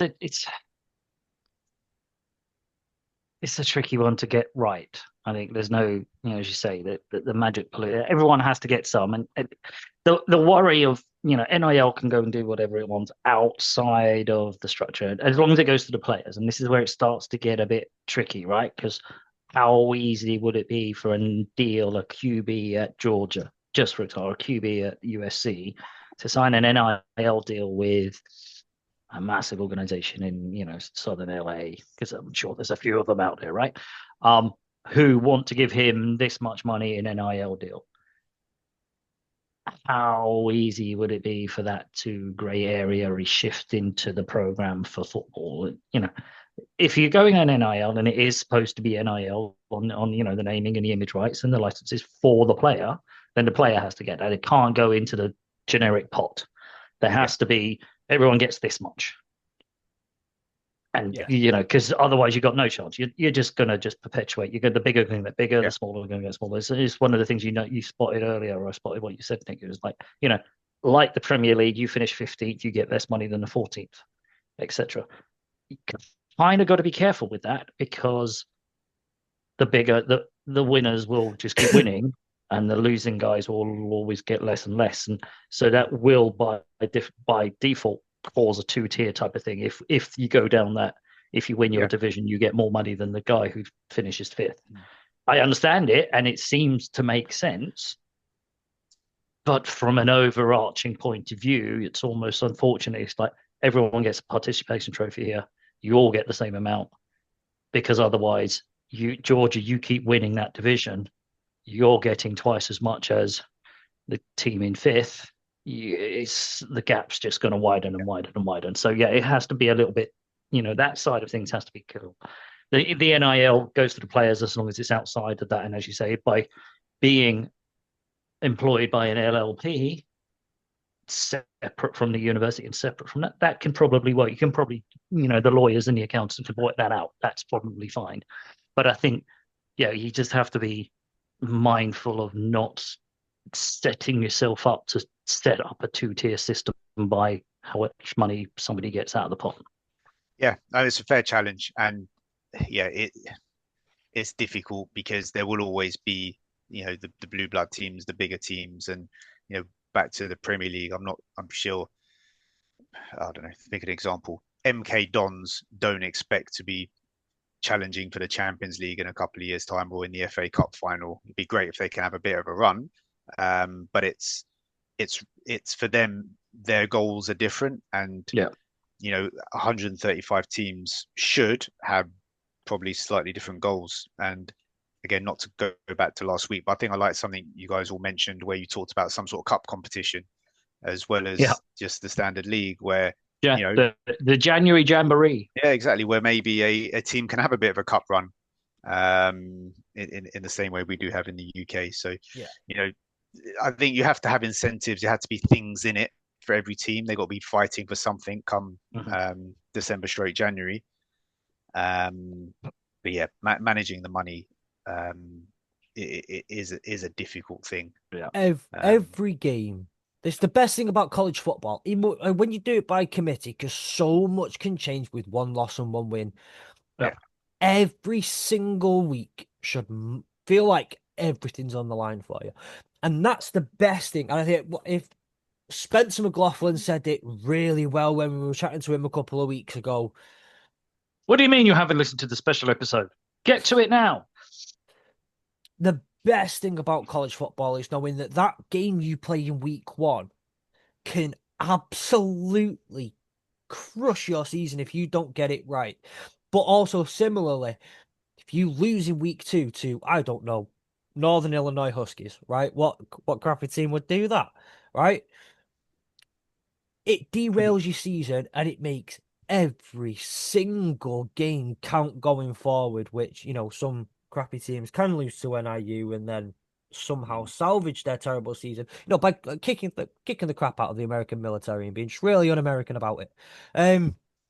Which is disgusting. What sort of team would do that? I don't know. Some disgusting team, some horrible filthy team. cheating team, disgraceful team in the history. Not someone we'd have on this podcast. Just wouldn't do it. Anyway. So every game matters, no matter what. Every game matters in some way, shape, or form. And that's the best thing I think about college football. And that's the thing you need to keep. If no whatever happens, that's what needs to be there is the urgency in every single game. Yeah, agree. There shouldn't be anything that's meaningless. Um oh sorry, that is horrible there. Sweaty head under my hat. What where do we get to now? I'll go back to this. I like the idea though. I have nothing to add, by the way, on the paying players. I like the whole concept. I'm very much on board with all of it. Um, my last kind of thing that I kind of want to look at, the making it the best possible experience for fans is something I want us to touch on next week specifically because it's about how we keep the soul of college football, no matter what happens. Mm-hmm. What are the key tenets to keeping the soul of college football and what makes it great? And again, going on the whole keeping every game important is one of those things. At the end of the day, instead of the thing that's going to be different to the Premier League, the thing that's going to be different to the NFL, the thing that's going to be different to just about any sports league in the world, apart from the other four major Don't talk American about those. college sports, We don't talk about those. is it is the idea is that in 4 years, you're not doing this anymore. No matter what, you finish college, great. You go on to do another job, great. You go on to the NFL, great. But the idea is you don't do this in 4 years. Your contract should not last longer than 4 years. So the question I have, I think, going forward, for this last bit for me is, what do you do with that relationship with the NFL? How does that how do you keep that? How does that look? Why is that important to keep? Mm. Because if you're employed now, say I'm genuinely employed by just a business, can you get an invite to the combine? I mean, you can get an invite, but how much likelihood what can a business do? Can they say, actually, do you know what? We still got you for 1 more year on that contract. You're not going to the combine. How is Yeah. this gonna? Because we need to again thinking about the players tomorrow and thinking about what's the best way to look after them to achieve that next goal. How does that play out? Mm. You could argue it the other way around in the sense that the NF how does the NFL keep the relationship with the CFA given it's where all of their supply of players comes from? Um, so it works both ways. The NFL is known for looking after the NFL, but Yep. it's not been faced with a scenario where someone's picked up all of its future players and moved to a different structure. So Yeah. Mm-hmm. I think it should still be business as usual.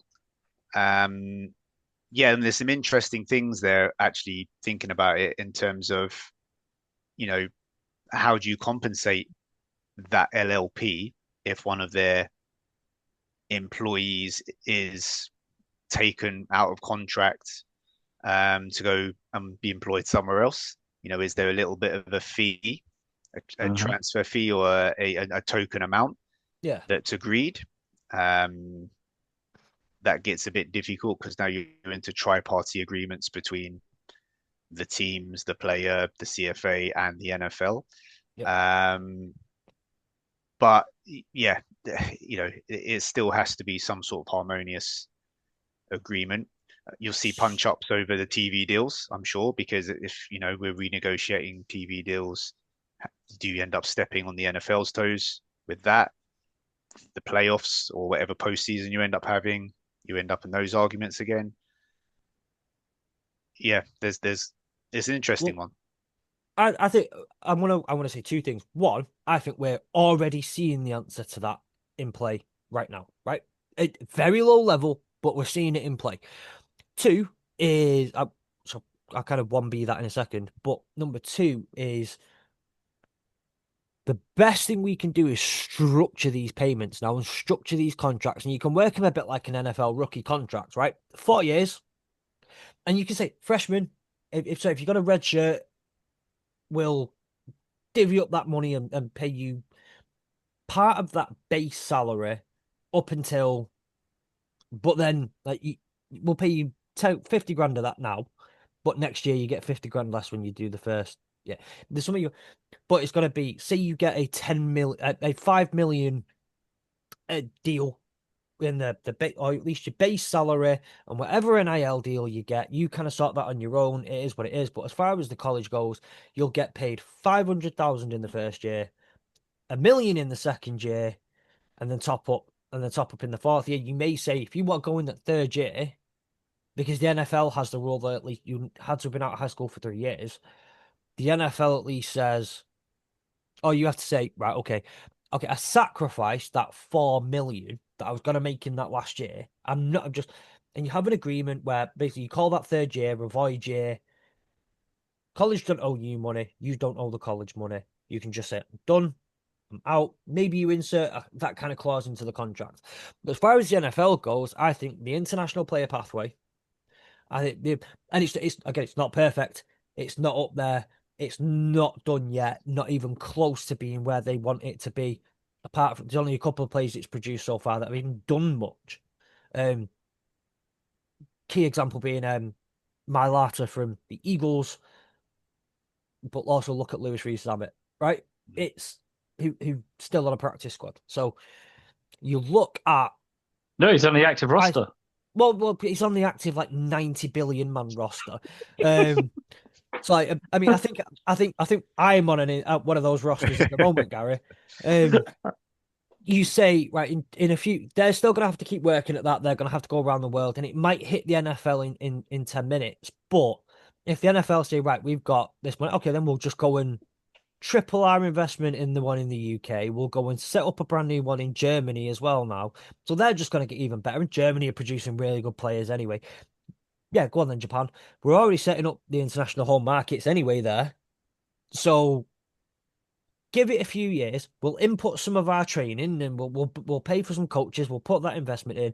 And then what we'll do is we'll have better than the NBA does, better than the NHL does, better than the MLB does. We will have a global league played by players globally who have an in that don't need to go through the CFA. Yeah. And I think Yeah. It'll hit, like I say, it'll hit the NFL for 5, maybe even 10 years. But until that's figured out. But there are a couple of ways around it, I think. One for the NFL, one for college. But going back to your point from earlier, what's our numbers in the US? 1 million at high school level, it's filtered down to 210,000, 70,000, etc. Yeah. You're probably not going to get. You'll find some gems in those international markets, but you're not going to get scale. Your big trawling of the ocean is always going to come from the US. No. Yeah. Which I agree with. And my gripe, and by the way, you can go back to Hurdle the Lion episodes, there were the previous Asleep at Work episodes, even college football episodes. I'm just gonna say, I'm not saying I was right. I'm just saying I was correct, right? In everything I've said, I was correct. The words, but it's what we don't need in this country is international series games. And I'm just saying, like, the great, if the Lions come over, I'm fully taking advantage of that opportunity, whatever, right? We don't need them. It's a tourist attraction, right? If the NFL really wants what the best for growing the NFL in the UK, do you know what you need to do? What the Bears have done this week, what the 49ers have been doing, what the Jags have been doing. Jags have done it so well as well. Get into high schools, get into year 5 classes, year 6 classes, and get them playing flag football. Get them introduced to it and playing it, because the best way kids are going to get into it. Why does everyone love football in this country? Because you go play it wherever the hell you wanted, and you got in and you played it and you loved it. Get them playing it. Get them interested in it. Get them hooked. Get them following the Bears, because they did a little thing with a linebacker from the Bears, or they did this. They did this And they thing gave with away Rodgers. Bears freebie stuff, and Yeah. therefore you're a Bears fan because you Don't- got a Bears jersey or a Bears glove or a Bear towel or whatever. Yeah. Don't care, but invest in, but over 5 years, over 10 years, if they truly invest in the young people in the country, to imagine how good we would have players if they grow up playing it. Yeah. Yeah. And then in 10 years, and they've had that investment from the NFL, and NFL level coaches and the NFL have approved it, how much better the talent that we're going to produce globally is going to be. That's why I say it'll hurt them. It'll hurt them for a few years. It'll hurt, but the NFL has the money to say, We've okay, got a way out. We okay, can get around punch me. this. You made me bleed my own blood. 10 years later, Yep. screw you. Yep. Yeah. It can Yeah, make that listen. investment and take that long-term view. The But real then question, that's what the CFA would have to bargain for, right? That would have to yeah, be one of the major things, is that pathway, as we talked about right at the beginning. Yes, most of these players need to have a job or a profession or whatever, but those elite ones, those ones that are good enough and should make it, have to be able to do that without this conflicting, you've stolen our talent pool because it needs to be it needs to be almost like I don't want to say a subsidiary, but it has to be like a partnership where the CFA lend itself to the NFL. Yes, it's a feeder league. It has to be, because that's historically what it always has been. And these people, these elite ones who want to go on and play for 6, 7 years or whatever else, need a way to do that. But it's also, it's not the only professional league that's out there. There is the EFL, there is the CFL. There are other leagues where some of these players do end up going. The UFL is probably going to fall by the wayside with this new CFA. Or is it? yeah. Or is it going to get stronger because more players are coming through? I want to It's, say, a huge thank you, by the way, to a friend of mine who recently got me into the press conference on Zoom for the UFL Championship game, which was a very, very nice experience. They got to nice. ask Danny Garcia a question. I was Yeah. gutted that I didn't. If The Rock was there, I'd have been just like, "Can I ask you a question? I love you." Yeah, you'd have been embarrassing. Yeah, I was when I was 7. I've no, got bed you would sheets. have embarrassed. You'd have No, embarrassed I would have everybody. not embarrassed anyone. He'd have been grateful and probably said, "I'll come to your house and say hello and have tea at your house and all sorts." We'd have been best friends by September watching college football together, actually. But anyway, the UFL, as far as they care at the moment, they're in a good place. Attendance is slightly down, but they are in a good financial place based on where they're about to start expanding in the investments that they've got from things like Fox and ESPN as well. So I wouldn't look for the UFL to go anywhere right now, because they're currently looking at the expansion side of it rather than please, please, please, please, please just get us by. Yeah.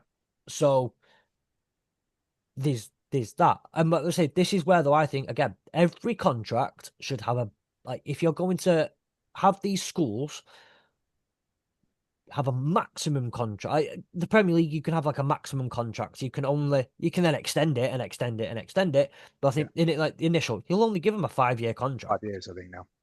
5 years. Well, in college football, you've got a 5-year contract, but there's a void at the end of the 3rd year, and every contract has to have it. Mm-hmm. No matter what, there is a 3rd year void, but as part of that void, year 4, that's the big money year where you make the most, like any rookie, again, like a rookie deal, but you're not allowed to touch it. You're not allowed a penny of it. You go to the NFL, you've made your bed, go lie in it. Yeah. Or as has been talked about now, with certain NIL deals, and if you get an NIL deal for going to University of Wisconsin, and some Wisconsin guys come along and, hey, come play for us 4 years, I'll give you $5 million. Right. And in year 2, you transfer from Wisconsin and you go to Alabama, Clemson, whatever, you go somewhere else. You then have to pay back a proportional of your NIL. You have to pay that. It's like a transfer fee, as we talked about. You can't take the money with you. You got to give it back. You got to pay it back. Something like that has to be privy to it. So yes, you get 4 years of college guiding, so the guys don't, declare early. And if they do, they got to cough it up. They got to cough up that money that they've taken. It's the only way that it will kind of balance out. Or outer Milwaukee Subaru dealership says we'll give you the 5 million to Plus advertise a Subaru car every year. Subarus and a Subaru. You get your own Subaru. We'll give you 5 million to do it. Well, do you know what? You enter the contract. yeah, you give the money, you're giving X amount of money up front, and we only expect one ad a year, and Hmm. and one Facebook post a month or one Twitter post a month. But if you leave, and this is over the 4 years, it's a 4 year contract over the 4 years. If you leave and go to Miami, Florida, guess what? You're still selling out of Milwaukee Subarus In Miami. in Miami. And you know what you got to do? We're going to tell you in March, when you're not very busy, fly out to Milwaukee and sell a fucking Subaru. Yeah, we need you out here to Right? jump a Subaru over an old F, Toyota or something. F Yeah, your palm trees, deep Subaru, midwinter, deep midwinter. The Subaru Winter Edition is out. Subarus. Now, other good car brands available, by the way, as we were Yeah, reminded to last week. Um, I am conscious of time again, one more time, and we don't agree to go on for 6 days, but that's how it happens. sometimes we just And can't help it. some of these conversations have been, I think, really, and we've gone on tangents and things like that. I'm going to offer the floor to our esteemed guest first. I have an AOB question mark, question mark, question mark, but also just say, is there anything you kind of want to circle back on, make a final statement on, make a closing argument on? It's not a court of law, so like call it what you want. Or is there any other business that you kind of just want to mention and get out there? I think we've covered a lot of ground. Covered most of the things I was keen to talk about today. So thank you for having me on again. But, it's out of great change comes opportunity, doesn't it? And I think we've talked about a lot of things that would make the sport better with a blank piece of paper. Removing some of the realities of the politics that exists within the game today. But I think you summed it up great earlier, Fletch, where we want we want to change things and tidy things up, but we also want to keep some of that ambiguity that makes the sport special. So, I look forward to listening to where you guys take this next week when you get into more that side of things. Lovely, lovely. I always say it right. I'm going to clip that, by the way. It's going to be Mrs. Fletcher's ringtone. So all she Does hears she is, know I think that? you said it right. You said it right, Fletch. You said it right. Wow, Um, that'll get changed straight away. um, AI get put on top of that. I'm I'm just not making it to the football season, to be honest with you. It's just not happening. You're not making it to tomorrow if you carry on. No, not even close. Gary, what about yourself? Yeah, I think weirdly enough, much like the last couple of weeks, we've delved into so much stuff and we've kind of unpicked and we've ended up asking ourselves more questions and providing answers, which Yes. I think is just indicative of the shifting landscape and how convoluted it can get with the number of teams and the way college football is. That they're, and we've said from a blank slate, as you said there, Nick. We started from a blank slate. This is the ideal scenario, but we're not, because historically we're bringing some of these historical biases into this blank slate by saying, well, these big teams and stuff, whereas really we should be dealing with everyone as the same, but we're not, because historically some of these teams are bigger. So it's almost impossible to kind of go clean slate this and go from, for the start point, because we're 150 years into this now, whatever it is. So, you can't just throw it all away. And we want to Yeah. keep some of that history. We certainly want to keep some of the rivalry and the nuances that we've talked about before. So I just hope that we haven't bored everybody silly, because Too we late. have gone way down some rabbit holes, and apology, Way too way late. down some rabbit holes from there. But I mean, as I say, it's just more questions. There's another, Nick's brought up some great points that's made you kind of go, oh yeah, but what about? What about? And that's what's great about the college football sort of landscape in the UK. There are so many voices that have their own opinions, and we're not all saying the same thing. We're not all content creators bashing the NFL network drum. There are other networks out there who are more independent.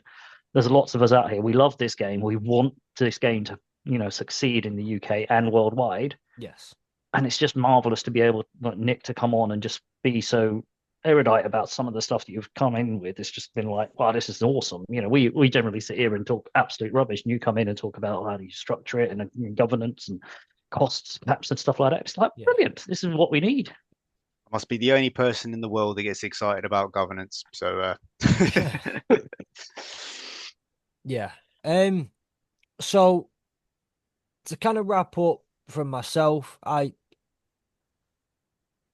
wrapped rabbit holes. I've got, you say, we've gone down so many rabbit holes, and that's just because this is what this topic is like. This is the breadth of college football, and what we're trying to do is redesign a monster. You know, go back and if you go back and get Frankenstein to redesign his monster, how the hell does that come back out, right? And especially when the monster takes on its own life. And it's not how you designed it, but it's grown up and it's had its own families, and now it's the monster's children's children that have grown up, and that's what we're looking at. And it is what it is. End of the day. It sounds like a really cop out way of saying it. The one thing I think we've not covered enough on, but I don't want to cover at the same time, is the actual politics of it. No, Individual state. we've cunningly avoided any political nuances. Linguistically, we are cunning. Cunning linguists. But what's the first rule of life? back Never to the talk dad about jokes. religion or politics. Yeah. Yeah. I thought it was never work with children or animals, and I've kind of stymied that every week with Nick and Fletch. Which one am I? Which one? I'm the child, aren't I? I'm the child. I'll take it. I'm just leaving it out there. I'm leaving it out I'm there. okay I thought it with was a it. good line. I thought I went with it. I'm fine with it. I admit, in fact, the amount of times that me and Mrs. Fletcher are out, and she just goes, "You are a child," because someone said the word baby, and I'm giggling for 20 minutes. I'm okay with it. You can say it. I just Just expect that you're going to giggle about it. no. What I'm saying is, like, I'm okay with it. You can say Fletcher a child. Okay, I thought I just did, but we'll leave Right. it. Hang on, esteemed guest. You can't just sit there and go, "Yep." Yep. You That's I'm can. staying out. I'm Stay. pleading the fifth. I'm Yeah. Switzerland in this one. I'm staying Like neutral. that. Totally While taking doing neutral. that, He wants to be invited back. He's um, certainly got to stay neutral on this one. but Oh, by the way, we definitely want you to come back, Nick. Please come back next time Nick, you are a free slot. Nick, said Nick. Anyway, to finish off we haven't got into the actual politics, how different states are going to react, how different states are going to feel, where different states are going to get involved, how the federal government, state government, and even individual local governments will get involved with this sort of thing. We've seen federal government get involved before. We've seen state government get involved before. Look at the North Carolina stuff where the governor got involved and state government got involved and said, no, you will play each other at least once a year because we want the in-state revenue. So it's all well and good, a load of white British men turning up on American shores and telling them how to do their thing. That's because that worked really well the last time. Cup of tea, anyone? Possibly go wrong. What could possibly exactly? But Although the counter to that would be that if you think that those state legislatures can hammer the public universities because they're part of that framework, maybe less so the private ones, but if you're pulling all of that out and it's in a private company, their reach, I'm sure they still will have some reach, but it might be slightly lessened in theory. Yeah, that's the only thing that I'm kind of sat here going, what if? Like, what's missing? Yeah. In that, and such a convoluted conversation, and we don't want to get into American politics. That's not where we want to be. Not right now. Not at 11:30 at night. We don't. Not at 11:30 at night. Not right now. Just got their own stuff going on too much as it goes on. They can have it. They can have it right now. Yeah. So I think that's the only thing that's missing. But we just can't. We just can't do that. So, the only important 2 points that need to be made before we close off are: one, go down there. If you're on YouTube, go right down there check the description of the episode, and you will go and get able to follow our wonderful, esteemed guest, College Football UK View. Head to collegefootballukview.com. Again, link will be in the description. Follow CFB UK View on Twitter. Again, that link will be in the description. Are you on Instagram? Also No. known as X. No. But No. Okay. So Just Twitter's the best place to find me for my normal morning rants. yes. So which are my favorite, by the way, to get me through the start of work every day. Too kind. So yeah. And then obviously also in the descriptions of this episode will be how to follow the AAW Network, how to follow College Football UK, how to get involved in following us as all individuals that are involved in this podcast. And also, as I said before, come and join us on Discord. Like, it's fun sometimes. Discord After Dark is where you need to go. No comment. I plead the fifth If now. anyone, But, I'm on the Discord. I joined up a couple of months ago, and it's great fun on there as well. So I can independently attest to the Discord channel. and if you do join an After Dark Discord server and Not our Fletch one. with a American football and a GB flag is in there with the same profile picture I have, it's a clone. Someone's hacked me. Girl. It's not me. And with that, we'll see you next week to talk about the life and soul of college football. Obviously, Monday, Tuesday morning. By the way, it will be the Hurdle of the Line episode that's released. And that's about it that's going on this week. We've got a few more things coming up for July, which are going to be really exciting, but we'll kind of throw them out a little bit more as time when time It's allows. a long way. It's not that long until football starts, though, is it? It's literally 10 weeks. Yes. I was looking at the sun on Saturday. On Saturday, it was like 11:30 at night, so I was like, bit too late to tweet this now. But 10 weeks until we will be stood in Dublin on our way to the Aviva Stadium. Yep. I take it you're coming. You'll be in Dublin too. I will not this year. I've got a clash, unfortunately, so I won't be able to make it. You'll be there with us in spirit. I'll be in there in spirit, and there'll be lots of spirits in Dublin.